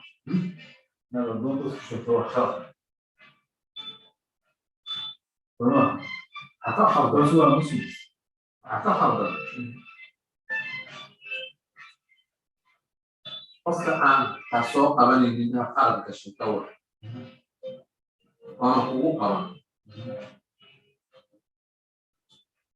Don't feel the air on fire.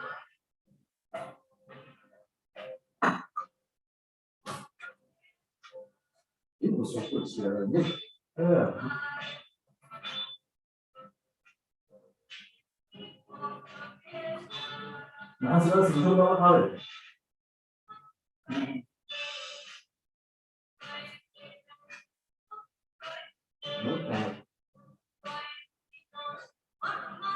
that is for Alhes or YouTube.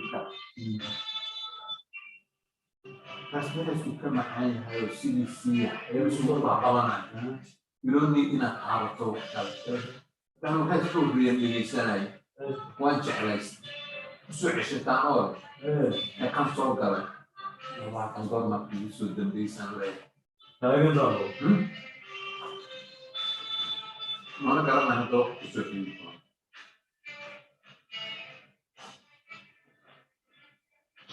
ماشي بس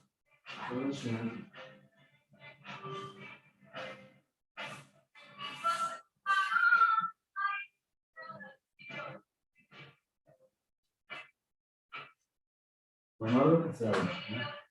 You tell me not to switch. Hey. Hey. It's not some time.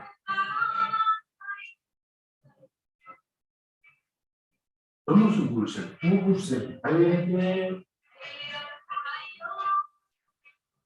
And then have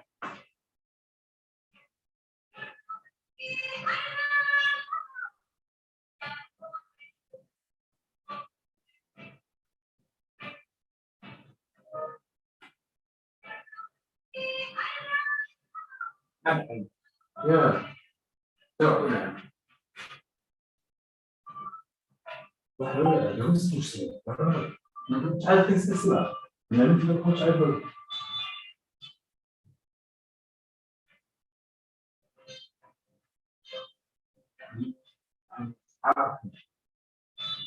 ولكن ولكن إيه ولكن أيضا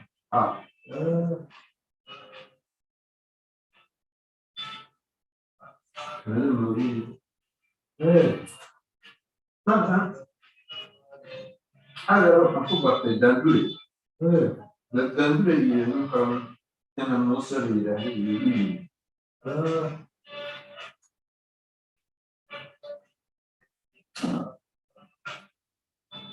ما تعرف اللي سكول والله وين بقى سكول هاي سكول حتى وحنا كلام حدد كده كده شغال عم مش من الشمال early 90s كان عدم unless Adam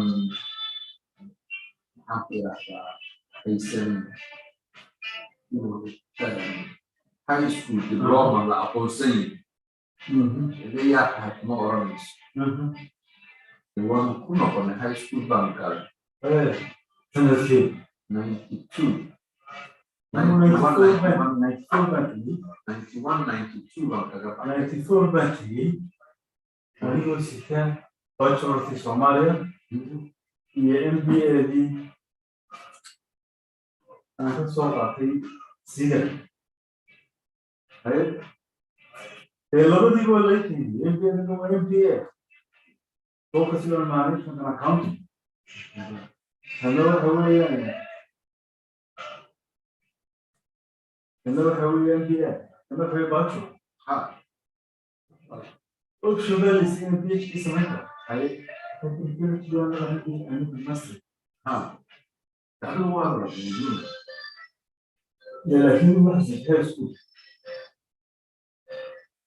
لا هو موجود شهران كودة هي discrimination كودة لكن ده هي خلاص ما بعرف شو بدي الدنيا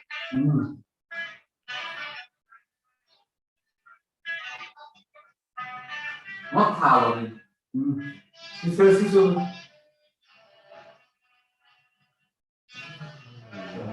لا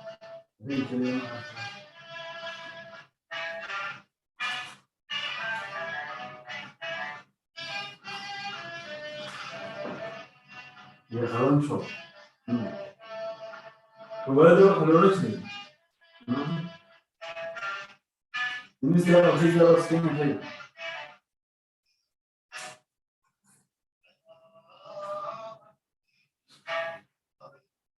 كنت ايش الديفرنس في روح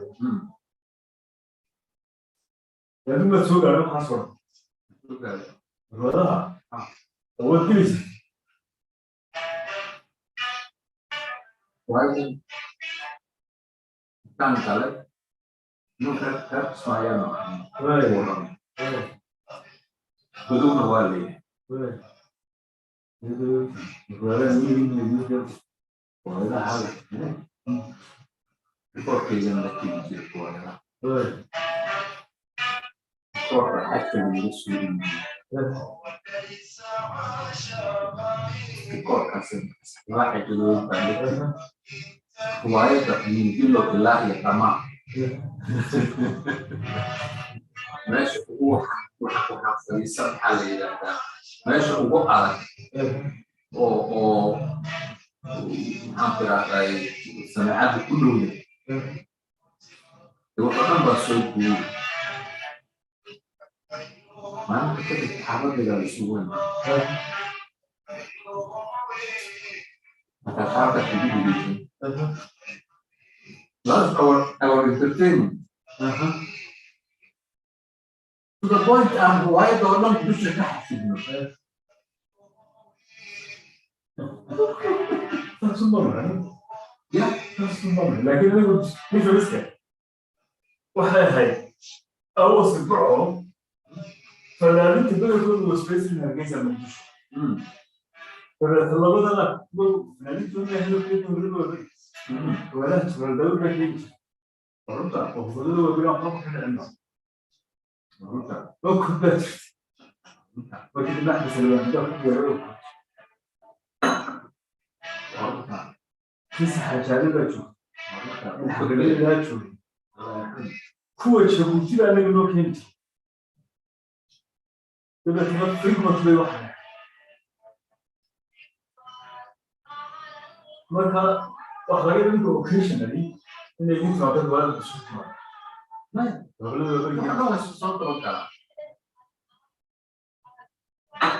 the time by the way marka filayo comfort waan baan qaadanay inaan gelin wada because of this workload laakiin kama joogo maanta waalid isla dad واعتبر والد بشكل كبير سنقوله. ده رسوم فرمان هالبيزا احنا بالوضع كل شو قاعد بيزا. فك غيرس خاصي. وحيا هاي. شو شيء؟ حسب هي شري. تبغى فنان بقصة.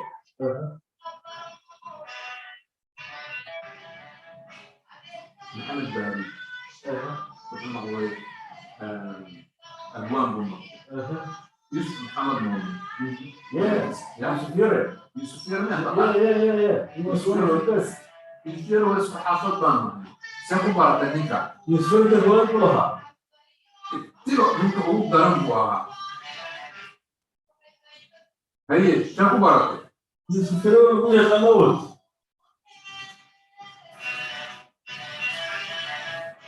well لا تقنين المرجان مرجان رمضان أبوه يقول هذا الشيء مختار رمضان أبوه مختار كيف بس أبوه ما يروح ويان سوق بيع وحقق السهر الدور من كراوي حتى الصراحة عندهم يوم باسكول يوم باسكول وريجي كذا نطلع قريب أو موسيقى كاملة ده هو هذا إيه ده الكورة موسيقى حتى من إيش يجري بقى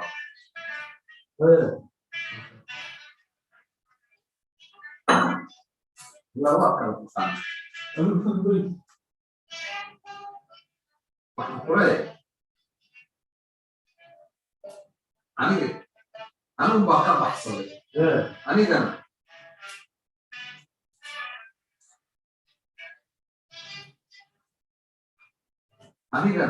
أتى عيال يحين. أول وقت حاس بيسي. ما تروح عن موسيقى كوبوي.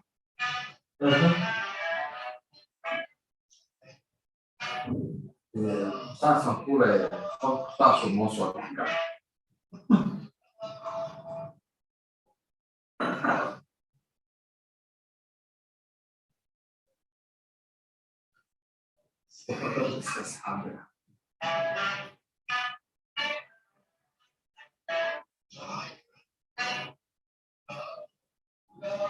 Everyone always search search to see energy. Everyone always like everything is what of them. Algorithm recipe. Hey, so how are you? You just missed the breakfast. So it's a meeting. How are you? Well, yeah. Yeah. Mashallah. You just missed it. No. Bon appetit. Allez, vous êtes bonne ce que c'est vrai. On fait un bar. Comment le monde كم المال؟ ما يمكن قصة يعني. في حموية. ما يولي ما نعرفها.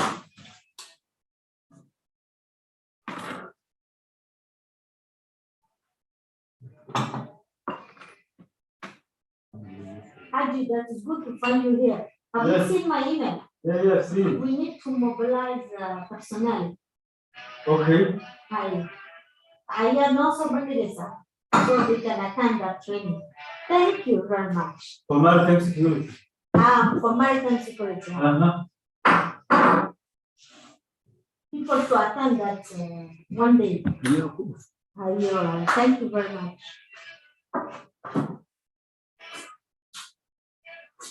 شغال يبغى لك ولا يعقلها.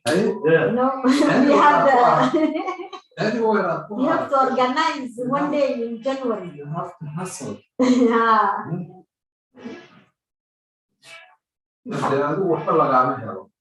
والله وانا وصلت حلوة أنا وحشيك يا واحد فكر عن مرة يقول تقول داي يمين من المرة كده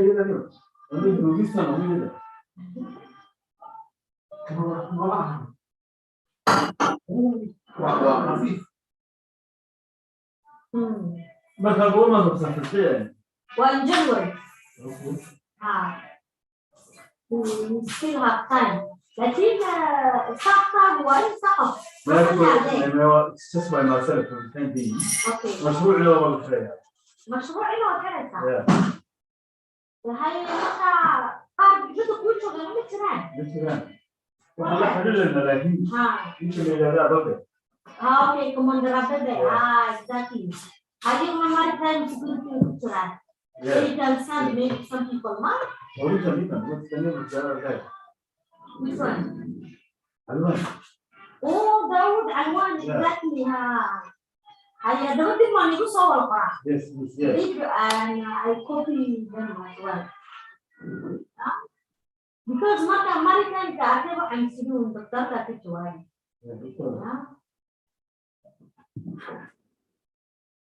حاجة how are you ما شاء الله Somalian كسبتها I wanted to ask you how is the situation ممكن اللي يراه هذا موسى ما أعرف وايدا موسى ها موسى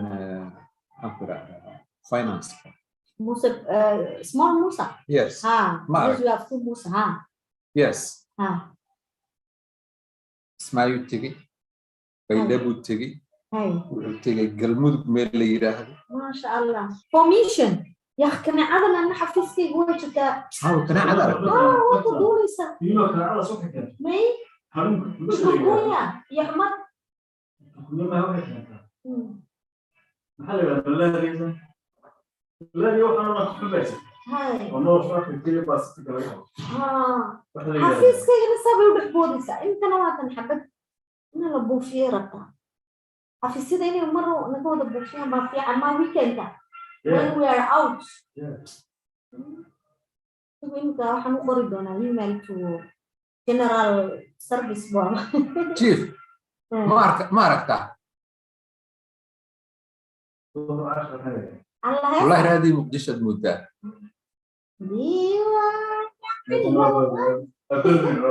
بلد وين عيار ما هنا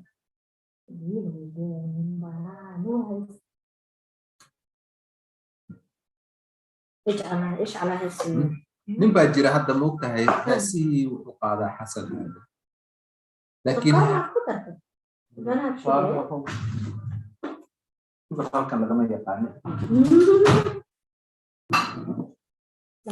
حبيت بس اللبن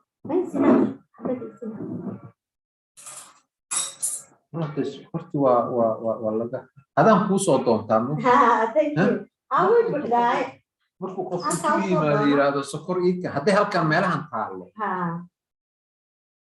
in fact waa marar maxaan ku idhaahdaa take away igu soo kale ku soo raacin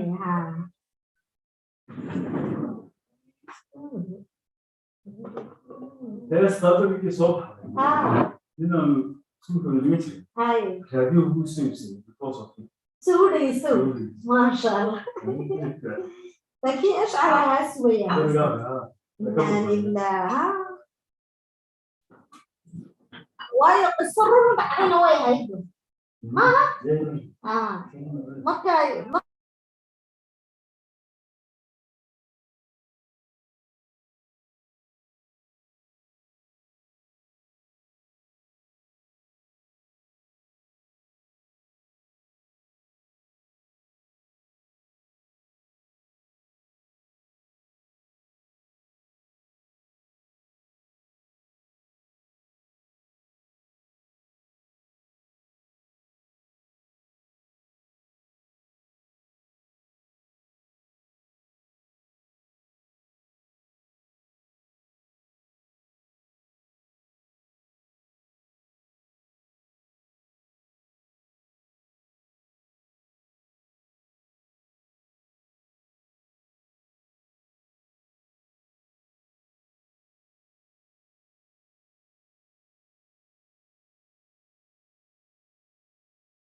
Good afternoon. We should be starting in 2 minutes.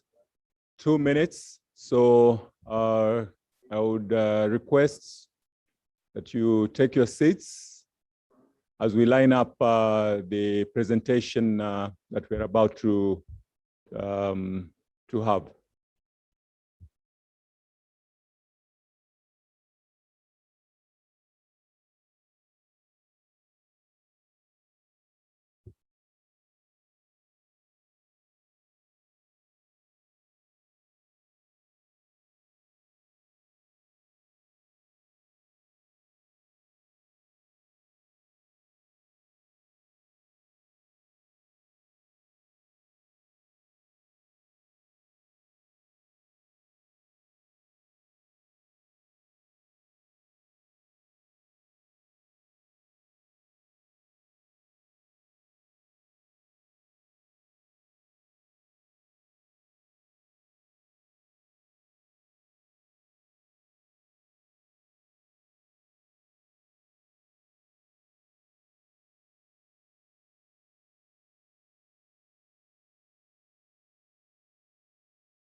So as we wait for, well, good afternoon again. As we wait for the presentation to be lined up, there is a housekeeping announcement, and that is in regard to COVID testing for those who are traveling out of the country, the participants who are traveling out of the country. The team that is going to conduct the testing is here already, and they're in the Secretariat room. I think most of you are now familiar with where the Secretariat room is. 2 ladies seated outside here will be picking a bunch of 2 or 3 people to go over the test and then come back. So just stay put, you'll be approached, and you need to bring your passport with you, because the COVID test certificate needs to reflect exactly how your name is captured in the passport. So just carry your passport with you. But if you have also submitted a copy of your passport to the Secretariat and you had left it in your room, don't worry about that. I think we can facilitate. Having said that, I wish to call the meeting to order. And this afternoon, we have only one presentation. I think we realize that you have been very attentive and giving us all your time. So we are going to have only one presentation this afternoon. And this is let me get it correct. The presentation is entitled State of Infrastructure and Trade Facilitation in the Region. And with the region, we are referring to the Igad region. This particular presentation is being made by our good friends from Trademark East Africa. We are privileged to have Bishak Sharma with us. Bishak is a senior director at Trade East Africa, and he's in charge of transport, the transport docket at Trademark East Africa. In his role, he supports regional integration and trade competitiveness, so in East Africa. And therefore, it sits very well with our theme. He does this by helping infrastructure agencies prepare and finance key transport and logistics facilities. Bishak has an experience spanning about 20 years. And during this time, he has worked on the entire value chain of infrastructure development, from strategy to implementation, as well as financing. He has also worked in a number of developing countries, mostly in Asia and Africa, for a variety of institutions, including national and state governments. He has also worked with infrastructure developers, private sector equity companies, as well as several development finance institutions. I would go on and on, but I'll leave it there and invite Bishop to take the floor and make his presentation. You're most welcome, sir. The floor is yours. Thank you so much. And thank you for that introduction. I know it's the post-lunch session, so I'll try to keep it as lively as possible. First, can I request the presentation to be put up? So yeah, I mean, as my good friend was saying, essentially, what I want to focus on today, infrastructure is this hot theme we all know. I mean, one of the biggest reasons for the success of the Roman Empire were the roads that they created, which allowed them to be a superpower of the world for hundreds of years. I think the biggest known superpower. So we are all converts here. We all know the importance of infrastructure to trade and to move trade faster. And we all know the impact that it creates on it. So what I'd want to do is to quickly take this opportunity to highlight a few of the trends that we are seeing around financing, around integration, around marrying soft and hard infrastructure and others to spark a discussion. Really looking forward to questions around that. So the next slide, please. Just very quickly for people who don't know, Trademark East Africa, we are a multi-donor aid for trade organization. We operate in 13 countries now, including in the Horn, in the EAC countries, as well as in Zambia, Mozambique, and Malawi. And then we are also now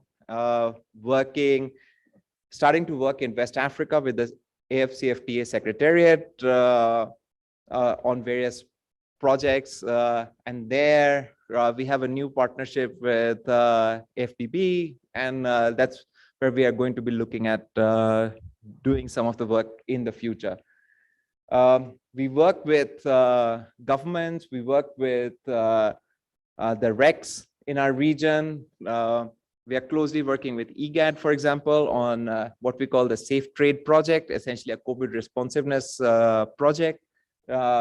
We also work with the private sector and civil society organizations. And just in terms of what we've been doing, so we have been around for around 11 years now. And in the period, we have raised and have invested roughly around $1.2 billion in different kinds of infrastructure, both hard and soft, as well as digital systems and others in the region. So the next slide, please. Yeah, so this is, again, I mean, we are a group of converts, so I don't want to take a lot of time on it, but the question is, why do we need this infrastructure practically? Because sometimes it becomes a bit more around, these fancy projects which everyone wants to develop. But here the basic situation, if we take any of the industries, for example, one of the rapidly growing export sectors in our region, especially Kenya, and also was in Ethiopia, was the garment sector. Now there, if you look at it, we have in Kenya been exporting around $400 million worth of garments for the last 10 years. We haven't been able to grow it much. There is a lot of investor interest in our region, but we have a number of challenges because of which our export numbers are not growing.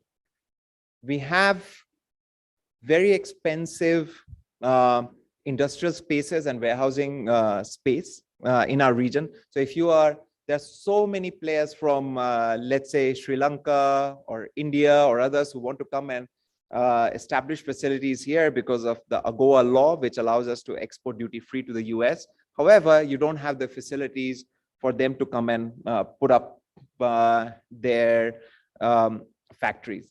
Second, our transport system, even though the costs have come down significantly, continues to be very expensive. And also very unpredictable in terms of the time that it takes to move products from let's say Nairobi, or actually now Naivasha, which is hopefully will become the center of production because of the cheap power available. But even then, moving the products back to the ports to be shipped outside continues to be expensive, but more than that, it continues to be unpredictable. So there is a lot of investment still needed around that. And then we also have our other logistics challenges that exist in terms of the companies the solutions that are offered in a region. So there is a whole host of things, with infrastructure being at the center of what needs to be done to make sure that we become more competitive. Next slide, please. Now, this is how we look at infrastructure in our region. So on the left, it looks like a tube map from London or anywhere, but the green one is the Northern Corridor, the yellow one is the Central Corridor, the red one is the Uhuru Corridor. And essentially what we look at are different nodes. So we look at the whole thing like a pipeline where, just doing projects at one part of the pipeline. For example, if you have a very efficient port, but the road network is not efficient, then you will soon see blockages. Sorry, can we have the presentation back, please? Okay, this one has disappeared, which makes it a bit awkward. Can we have it back on here? Oh, okay, good. Yeah, so we have this and our own experience. So in what we call as strategy 1 of trademark, which was 2010 to 2017, we invested nearly 54% of our funding into hard infrastructure, so at the border posts and the ports, as well as on IT infrastructure, single window systems, customs, work with customs, trade portals, etc. And there was a massive independent evaluation done by our donors, and they found that through the work that we did on infrastructure and IT systems, we were able to increase exports from the region by around $549 million annually, and the imports increased by around 145 million. This was just because of the reduction in costs that happened because of the work that we did. So this is just attributable to trademark. Other institutions have contributed to the even bigger numbers. And then the time saving that happened because of this better infrastructure and systems also led to an additional $102 million worth of exports. So whenever we talk about infrastructure, really we are talking about increasing the exports from our region, which is critical if you are able to achieve fiscal parity in our region. Next slide, please. Now, as I said, one of the key things I think which we're all aware of, which we're all discussing, is the CFTA. And for us, the one simple thing is, for us to be able to trade more within Africa, our borders need to allow us to trade more within Africa. Now, if you look at it, there is just as a first step itself, there are hundreds of borders in between our countries which need to be improved just for trade to flow in a reasonable way. So today, for example, a lot of investment has gone into an Addis-Mombasa corridor. But because of several challenges around at the border, around trade facilitation, around where the trucks drive, you still have, it costs almost $8,000 for a truck to move from Mombasa to Addis. So it's not really a corridor which anyone can use even now. So there is a lot that needs to happen. And then we have similar situations all over because of our colonial past in Africa, we have corridors which move from our hinterland straight to the ports to export and import from international countries. We have never really thought about trade within ourselves. So a lot of realignment needs to happen. So when we talk about infrastructure across Africa, and if we are to look at prioritizing border posts, we feel our experience, the key thing to look at, of course, with road infrastructure, which allows trade to move. The next slide, please. The other thing which is happening, which we also need to look at, is this increased pressure that we will see on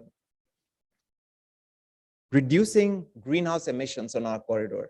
So while within Africa, we are looking at a lot of projects and we are looking at more and more road traffic following on our corridors, I think the corridor, sorry, I have no idea what's going on. The corridor from Mombasa to Nairobi is the only corridor which is getting a level of multimodality. There is a good quality functional railway that exists. The road corridor is also in a reasonable shape. And on the northern corridor, if you look at it, Mombasa to Nairobi carries almost, I think, around 65% of the traffic that moves along the northern corridor. So it's bulk of the traffic moves here. There is real multimodality here. This pressure is going to come on other corridors as well, as you will see governments in our region being pushed more and more to reduce emissions on our corridor. So we would strongly have to look at, railway might not be possible everywhere because of the cost, but lakes and multimodality through the lakes and the road network is something that has to be looked at in a strong way. And that's the other message we have to look at. As we're looking to develop infrastructure, we have to strongly consider the multimodality aspect of infrastructure. Next slide, please. However, when we're doing multimodality, so this is, sorry, it's a very busy slide, but what I wanted to highlight was, and I will summarize it for you, and then of course, every one of us is going to receive these slides, is that when we implemented the railway on the Nairobi-Mombasa corridor, it actually led to increase in costs for our exporters and importers. Because of the way railway functions, because of the way the customs got organized around clearance of cargo, so the port shifted for all the Nairobi-bound cargo from Mombasa to Nairobi, and this led to increase in costs. So that's the other thing. As planners, when we're looking at these projects, we don't have to just look at the technical solutions and whether they will work or not. We also need to look at the cost to the business of the infrastructure. So for example, creating a brand new port on a lake port and then forcing cargo to move through it might look great from a technical feasibility perspective. But if it doesn't work for the business perspective, then you will end up harming the region, which in this case, the government is working very hard to ensure that the parity is brought in. We are going back, but this should be part of the planning. Next slide, please. The other thing which even we discovered and all of us discovered is that we have never really incorporated health in any big way in our transport planning and infrastructure planning.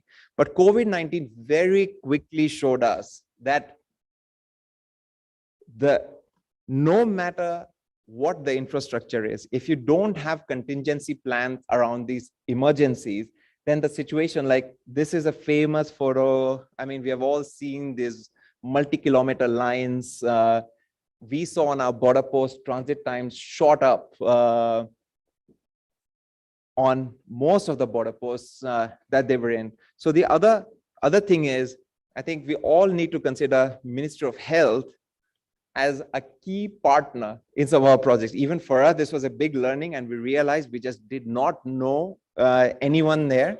A lot of our interventions, for example, at the beginning was to get PPEs and delivered at the different borders, and that allowed our borders in East Africa to remain open when a number of border posts on the West Africa, for example, actually closed down fully. So we came out with an emergency plan, PPE delivery, as well as a driver tracking app. So, there was COVID certification. No one trusted each other's COVID certification, especially the paper certificates. So we came up with a system around that. And when we're doing those projects, we recognize that we just don't have expertise in these areas.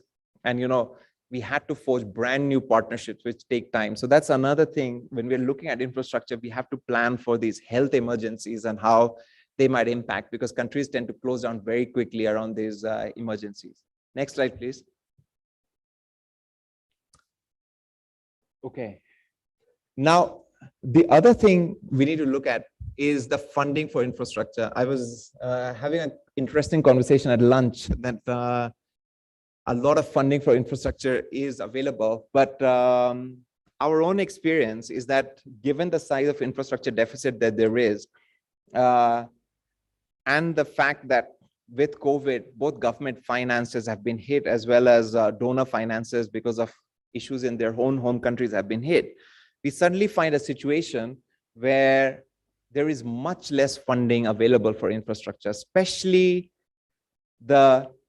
what we call the small and medium scale infrastructure that we concentrate on when we are talking about faster movement of trade. So essentially infrastructure in the range of 10 to 40 million. So not the vanity, okay, no, vanity is wrong, not the big mega projects. Mega projects can still find funding potentially, but the 10 to 40 million infrastructure, you're going to find a lot of challenges developing the logistics facilities, the border posts, the small lake ports. Those are going to be hit very badly. So there is need for exploring new sources of funding for developing infrastructure.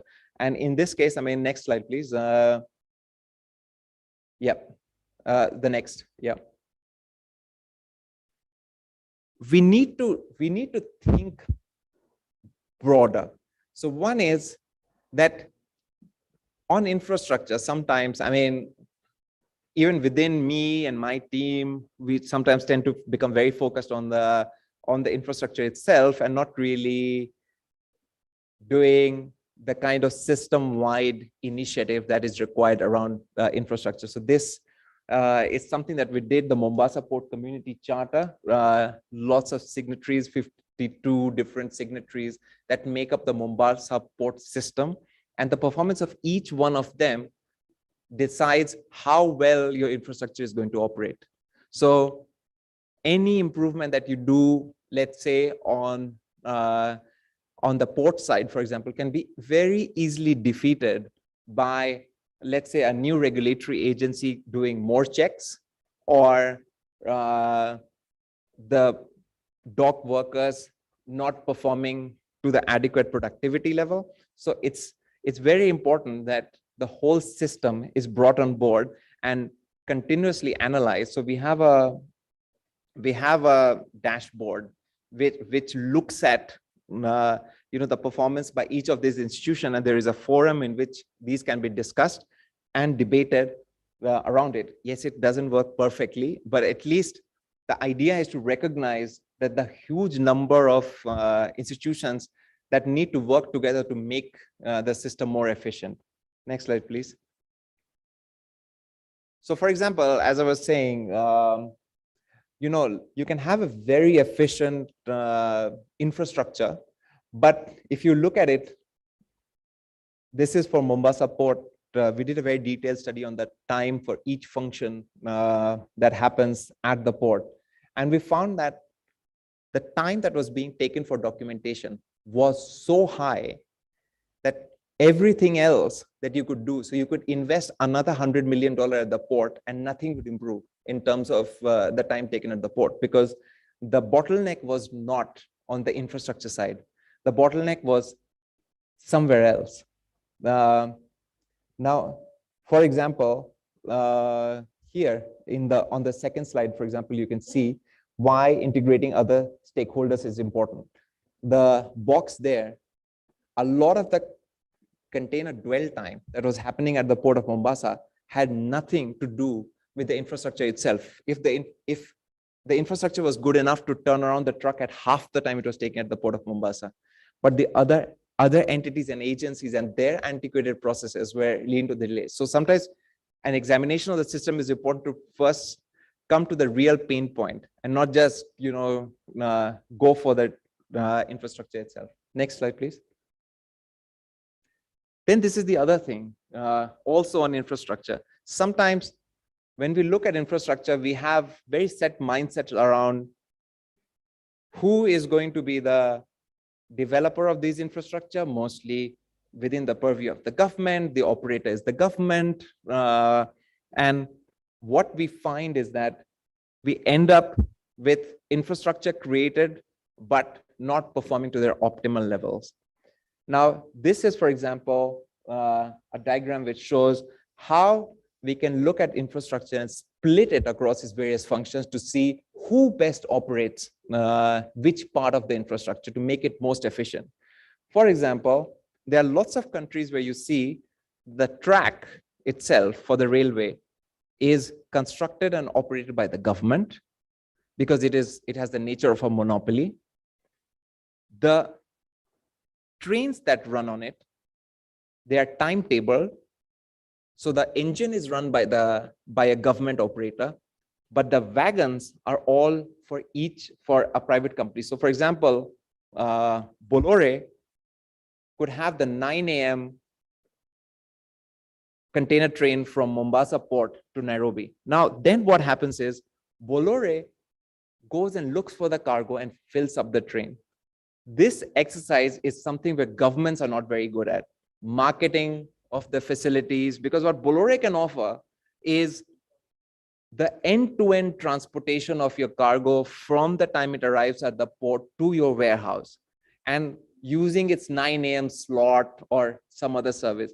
Government only looks at transporting from the port to the ICD in Nairobi, nothing else. You figure out everything from there. Now, so then again, we need to look at who operates that part of the infrastructure that is being created.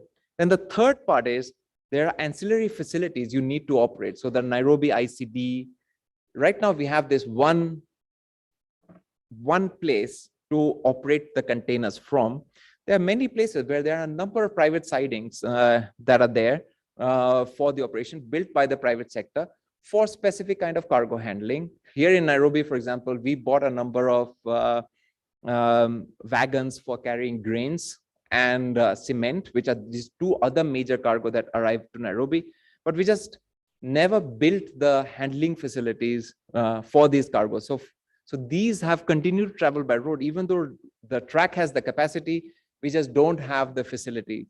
Now, if you allow private sector to come and develop it, because if you lean on the government budgets, those budgets are not always easily available. So that's why it's also important to break up the infrastructure that is required. So yes, a rail is required. You know, when we discuss an SGR from Dar es Salaam to Kigali, why not look to break it up to see how different agencies can collaborate to create that infrastructure? Next, please.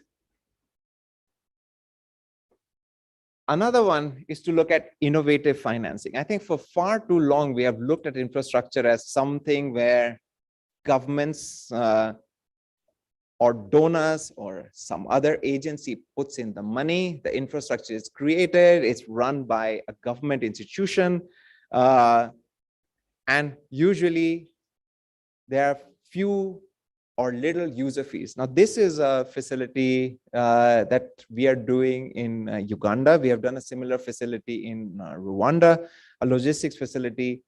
So in Rwanda, for example, the cost of the facility was 40 million. We were able to do a PPP structure. There is a user fee, but it's no higher than, there is a whole regulatory framework. The user fees are no higher than the ones which are being charged by the government facility. And Rwanda is able to have a brand new facility. Now, PPPs are quite difficult in our region. We have, I mean, I can discuss experience around that. But the thing is, and having come from different countries in Asia, where I've seen how a lot of these projects have exploded. So for example, for a number of years, we had very few kilometers of roads being constructed through any PPP arrangement. We were still depending on government or donor financing. I think now in India, between the national and the state governments, we have around 5,000 PPP projects, which have transformed the road network of India because of some innovations that were done. One of the biggest ones was to say that we can't keep waiting for international companies to come and invest in infrastructure in our region. Because before we used to do these massive road packages, 600 kilometers of road PPP for one developers. So for example, when we tried to do the Mombasa-Nairobi road, we said 500 kilometers of road, one PPP operator. No local company has the capacity to come and invest in it. So you have to look at an international company. The international company views a lot of risks in Africa. They don't want to sign till everything is stitched up. In India, what was done was a 600-kilometer project was broken up into 6 100-kilometer projects. For a 100-kilometer project, there were a lot of companies who could put that kind of money in. The good thing about local companies was they understand the political risk. They know that if land has not been acquired fully, is that okay or not? No international company will move till the absolute land acquisition has taken place, till all the regulatory things have been stitched up, till the financing for utility removal has been done. But a local company understands how governments work, how things will be, how they will be able to manage, and things have been moved. So again, the thing is, one, we need to look at PPPs, but we also need to look at PPPs more creatively around how can we have African companies who understand our continent, who understand our risks, participate more in the PPP projects by making projects suitable to their capacity, not expecting companies to become so much more capable. It's not possible. We have to help them grow to do more infrastructure. We can't keep getting other companies from other countries to keep coming in, because they will never feel comfortable with the kind of risk profile that we have in our region. Next slide, please.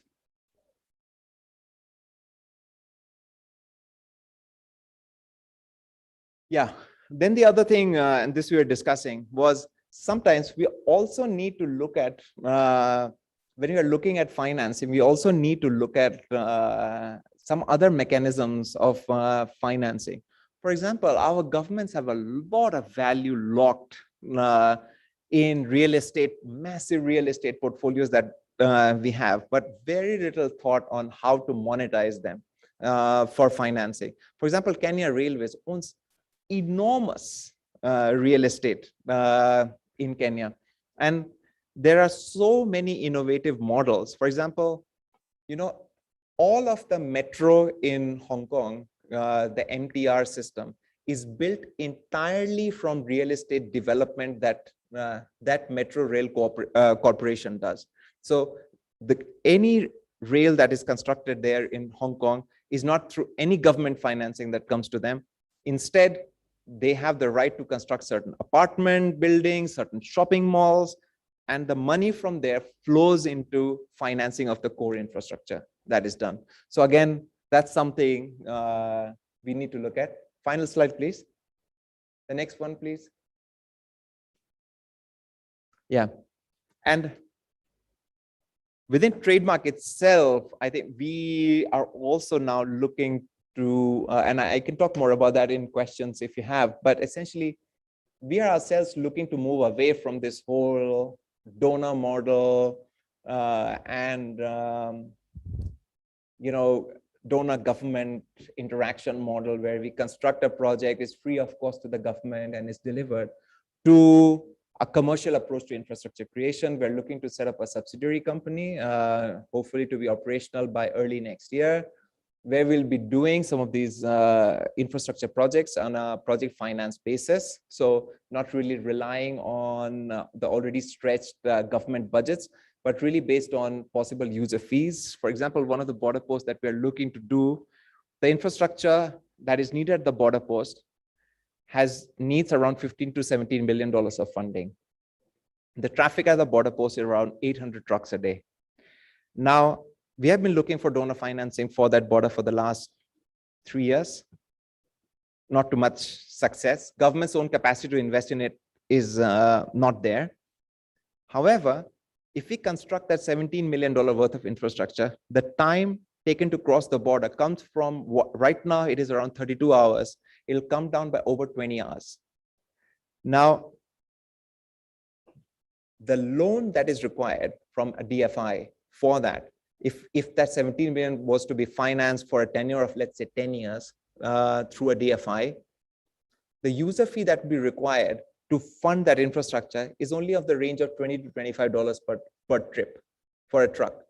The benefit of a 20-hour reduction in the truck not standing at the border for 20 hours, I mean, our own calculations show that if a truck stands for 24 hours, it's around $250 of opportunity cost that you have. So around $200 of benefit of the truck being able to cross that border quicker from the 32 hours down to 5 or 6 hours as it would be with the infrastructure. Now, however, if we just keep relying on donor financing or government financing, the project just doesn't happen. And there's so much economic loss that keeps happening at the border because the trucks are unnecessarily standing. So we have been able to work with some of the DFIs that we partner with to structure a project. The government is also on board to look at this. We have raised some funding of our own. So we are also going to put in some of our own funding on this, and there we'll play the role of a project developer.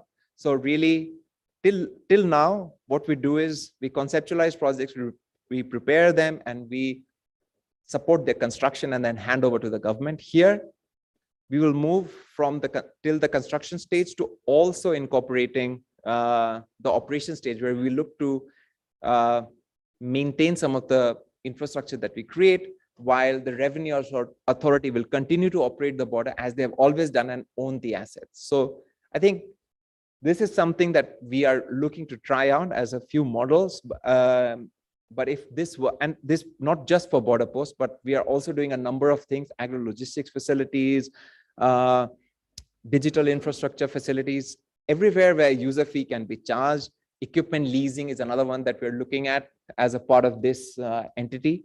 But the idea is that if this is successful, that my first slide where I said, if you need CFTA to happen in Africa, you need borders which will allow that trade to move at low costs. And some of these can really help quicken the pace of infrastructure creation in our region if it works. So again, we are going to pilot some of these, and let's see what is the outcome of it. We learn from it, certainly. And so hopefully maybe in one of our other forums, I'll be able to discuss our own experiences there. But yeah, I think with that, that's pretty much it. Looking forward to any questions, comments from you.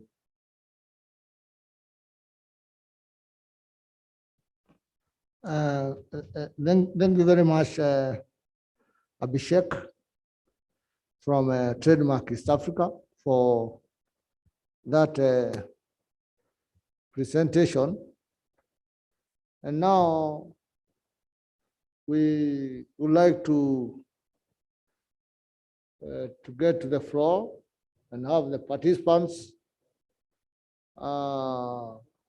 anywhere who have a question to Mr. Abhishek or want to make some remarks on the presentation he has made, to go ahead. So the floor is open. Anybody?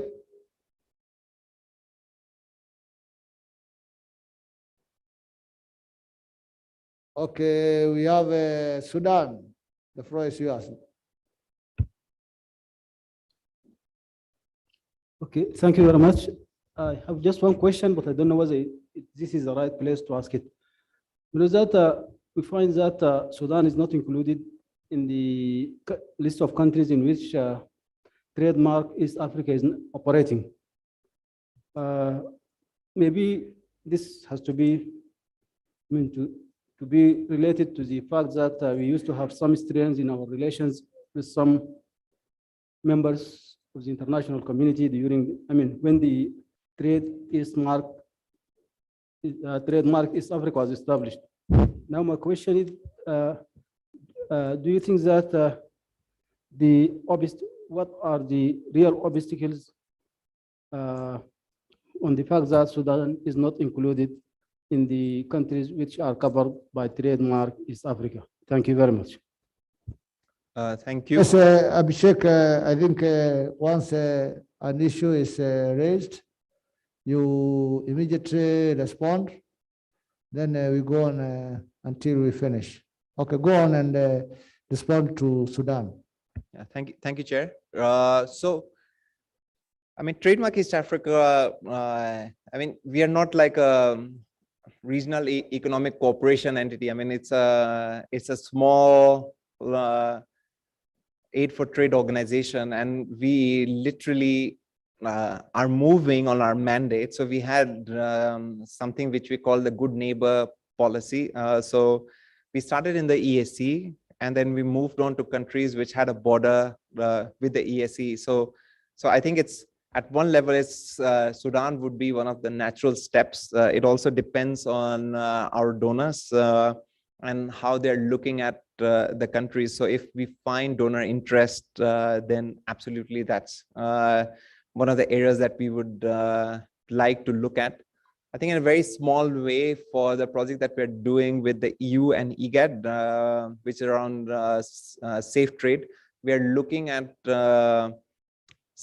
we are doing some of the PPE distribution at one of the Sudanese borders, but that's literally where we are limited to. But so it depends on a bit on our donor interest. If we find that happening, then this is something that we would definitely look at. Okay, Abhishek, for that reply. Any more questions? Okay, Uganda, go ahead.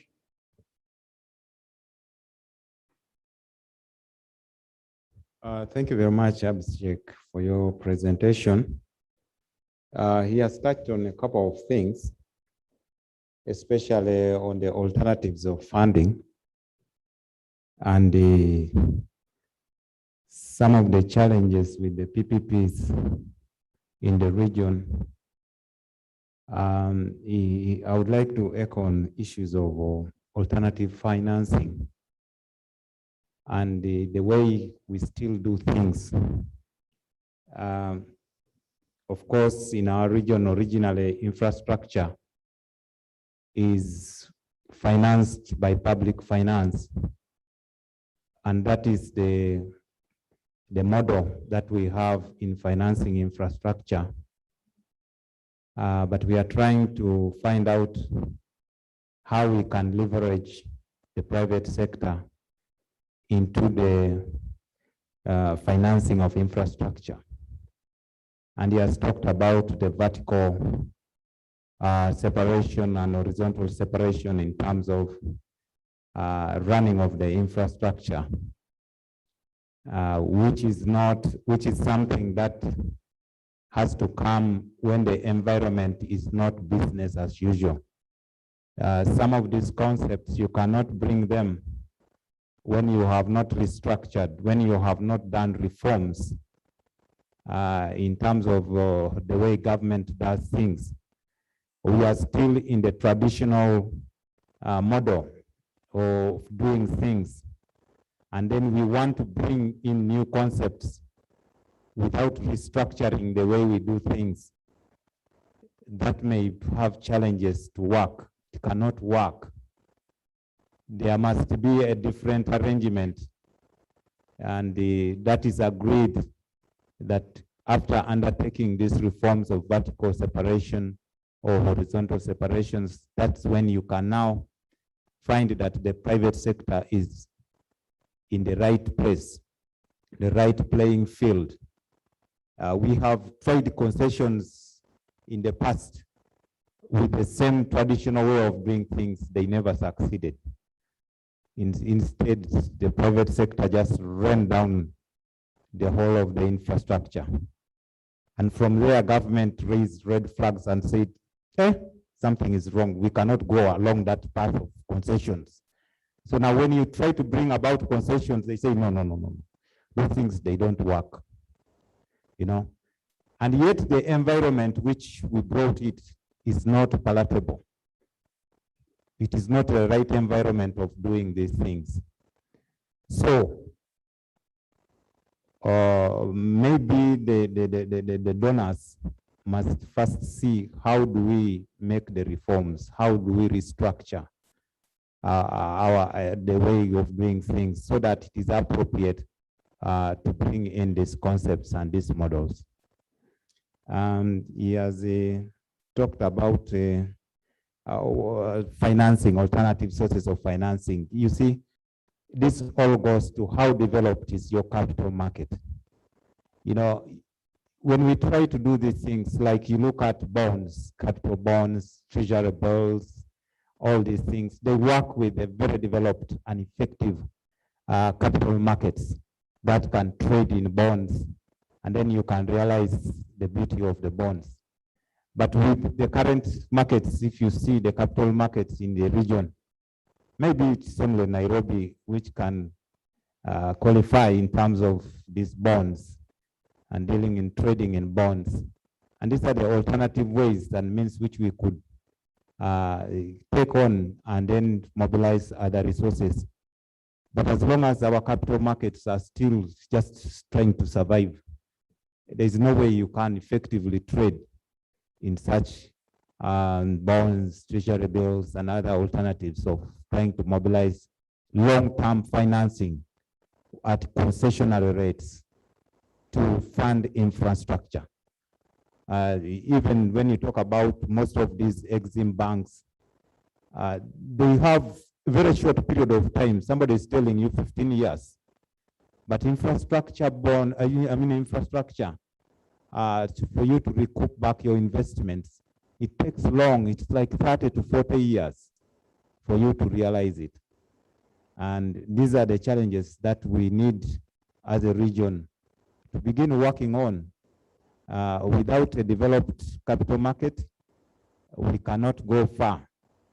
We need developed capital markets that can trade and that we can realize other alternative sources of financing. Thank you very much. Thank you. All good points. Just very quick things. I mean,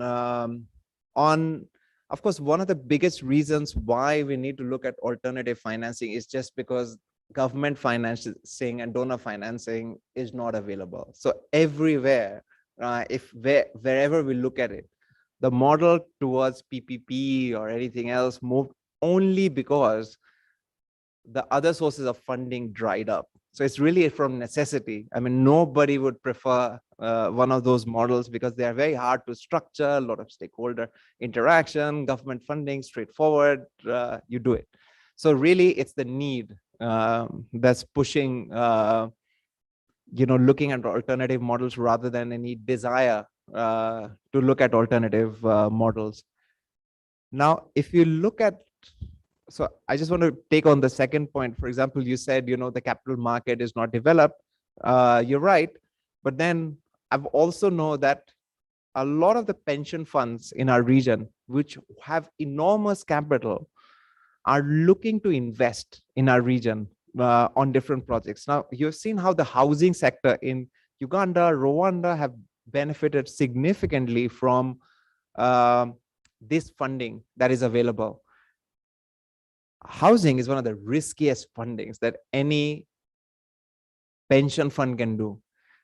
Infrastructure, if structured well, can give a more predictable return than some of these kinds of projects. However, because we have not really looked to structure projects through a user fee kind of model in a realistic way, I mean, some of the projects that we end up doing are around cities. The tolling model does not work.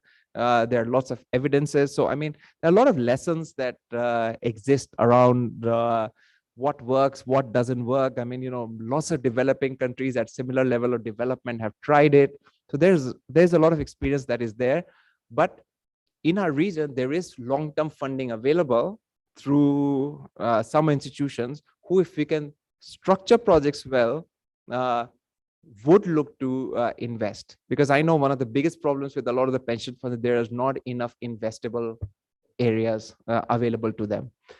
Now, just in terms of experience, I'll just relate an experience which I know very well because I've been through the entire cycle of that development.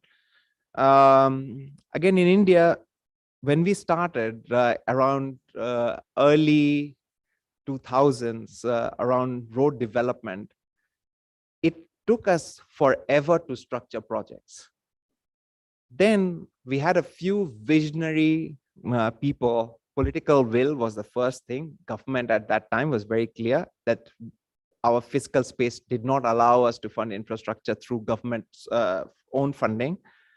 The second thing was there was a very visionary man who headed up the, let's say, the PPP unit equivalent on the road, on the side of road construction. Some of the things he did was, first, he created what he called a model concession agreement. So any road will have the same concession agreement. It reduced the time because you did not have to develop a new concession agreement for every single project that you did. Second, he made the whole process very structured and the same steps followed for every single process. So then the transaction advisory cost for a project fell from around $200,000 to $300,000 for a project to $10,000 for a project. The time taken to structure a project fell down from 2 to 3 years to 6 months from the time a project was considered to the time it was launched. And then finally, there was a waterfall mechanism that was created where each project was first tested under a PPP to see if there is private sector interest or not. Only if it was not, only if we found that there was no private sector interest, then it moved to any other sort of financing. So every project, the priority was to fund it through a PPP model. With that, with some of those tests, and of course, there are many more details around it, the number of projects done under this route exploded. The banks also found it really wonderful because you were able to give debt of, let's say, around $50 to $60 million at one go to one entity, which really works very well for banks. And we had a challenge with long tenure funding, but then they were able to revolve the funding through the structure. So even though these debts were, let's say, for 10 years, there was an interest reset clause of every 2 years. So it literally meant that new capital was flowing in every 2 years from the banks. So the banks' tenure issues were solved, but at the same time, because of course, some of the things, a more predictable interest rate environment in the country, the developer was also able to know that the funding band would be within a certain interest rate. So there are things that were done. There are lots of models. I mean, there are a lot of other models in the Asian country. Philippines is another big leader, and we can talk about that. But there are lots of things which can be learned from the experiences of others and look to implement here and also develop some of our own experiences. But the main thing is to try. I think our own experience, we are doing project together in Uganda. Our own experience is that we have already decided that these models don't work and the private sector is here to loot us. I mean, the private sector just wants to earn a return, and it is how well you structure the project that will decide whether they will loot you or they will give you value for money. So it's really if we are sure from our side that this is a route we want to follow, 100% we can structure many more projects with alternate sources of financing.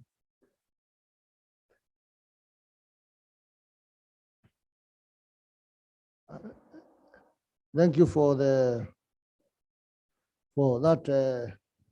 very elaborate response. And now, also being a participant, I'd like to inquire from you about the work that Trademark was supporting in Nimule, one-stop border post. There was a completion of phase 1. That was a construction of the verification sheds. But there's the remaining phase 2, construction of the main building and other facilities, and also the software part of it. When is a Trademark expecting to get back to the, to the implementation of the remaining phases. Yeah, sorry, I didn't hear the name of the border post. Is it Moyale? No. It is between Uganda and South Sudan. Uganda. Oh, Nimule. Uganda Elegu is Yeah. okay and functioning very well, but Nimule, phase 1, the verification sheets have been completed, but the main building and other facilities of the one-stop border post, and also the software part of it. Yeah. That is also the internet and the computers and everything. They are still, they are still outstanding. And I was wondering when trademark is assuming the support. Yeah, thank you. Yeah, this is something I should be able to answer. It's my own docket. This actually is one of the reasons why we want to move away from this donor funding of infrastructure. So as situations change, like some of the difficulties that happened in South Sudan, donor interests change and the funding availability changes. And also COVID-19 has been quite bad for funding from some of our traditional donors in infrastructure. So it's really the reduction in funding, which is preventing us from looking at completing some of the work that you just highlighted. And so now what we're looking at is through this new commercial entity, which we want to set up early next year, is to now come up with a structure which is where we have assured funding that is available for a clear mechanism of user fees that are put in. I mean, it might be agreeable or not agreeable to the governments in South Sudan or Uganda, but I mean, on the donor funding side, I mean, this is a reality that we grapple with every day. You have sometimes your funding available, a political situation happens, the funding reduces dramatically or disappears completely, and then projects have to be left at the stage where they are in. So it's that position we are in on that project. We're looking for funding continuously, but the donor interest has changed a bit around that border post. Okay, any more questions? Contribution to the presentation from participants? Seems we are done with this presentation. Over to you, Mr. Brazil, to take us to the next stage. All right. Thank you so much, Chair.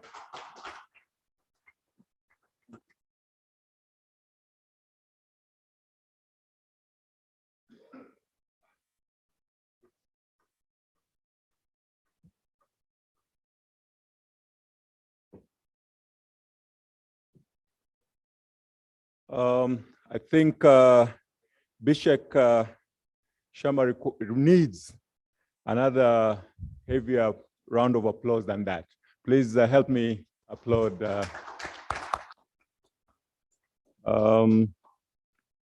Bishek, thank you very much for coming through and for engaging with us. I think you've shared information for some of us who have maybe interacted with Trademark East Africa in a very elementary or very basic way. I think our knowledge level has increased a few, notches. So thank you for that, and we will continue to engage. As the question that came from the good ambassador from Sudan, I hope you'll also expand your coverage area, as the former Prime Minister said as part of his opening remark. The big goal, or the elephant in the room, is the Africa Continental Free Trade Area. So all these efforts that we're making should link. We are looking forward to that day where the Indian Ocean will link up with the Atlantic, and the old dream of our forefathers of having a seamless travel mechanism from Cape Town to Cairo, which I think to some extent we have done, but for it to be seamless and effective will be met sooner than later, while some of us are still alive, I hope. So thank you once again. So that brings us to the end of today's plenary session. But as we have done before, in the previous, from yesterday, we have encouraged people to have bilateral sessions with each other, institutions to try to pick up areas of possible collaboration and cooperation, and therefore we encourage business-to-business interactions among participants. So we are going to that as we have our tea, coffee, and any refreshments that have been made available to us. And tomorrow we start our day up and early, hopefully without putting the horse before the cart. I hope maybe by lunchtime we will have covered sufficient ground, and maybe after lunch people can do a bit of shopping to improve on our local economy. We need some of that DSA money to remain in our beautiful city of Nairobi. So we will not rush you, but we will try to see if we can wrap up at least by lunchtime, so that people can have some time to interact socially and otherwise. So that is all I have. And once again, thank you for your time, Bishak, and all that participated in this discussion. Thank you.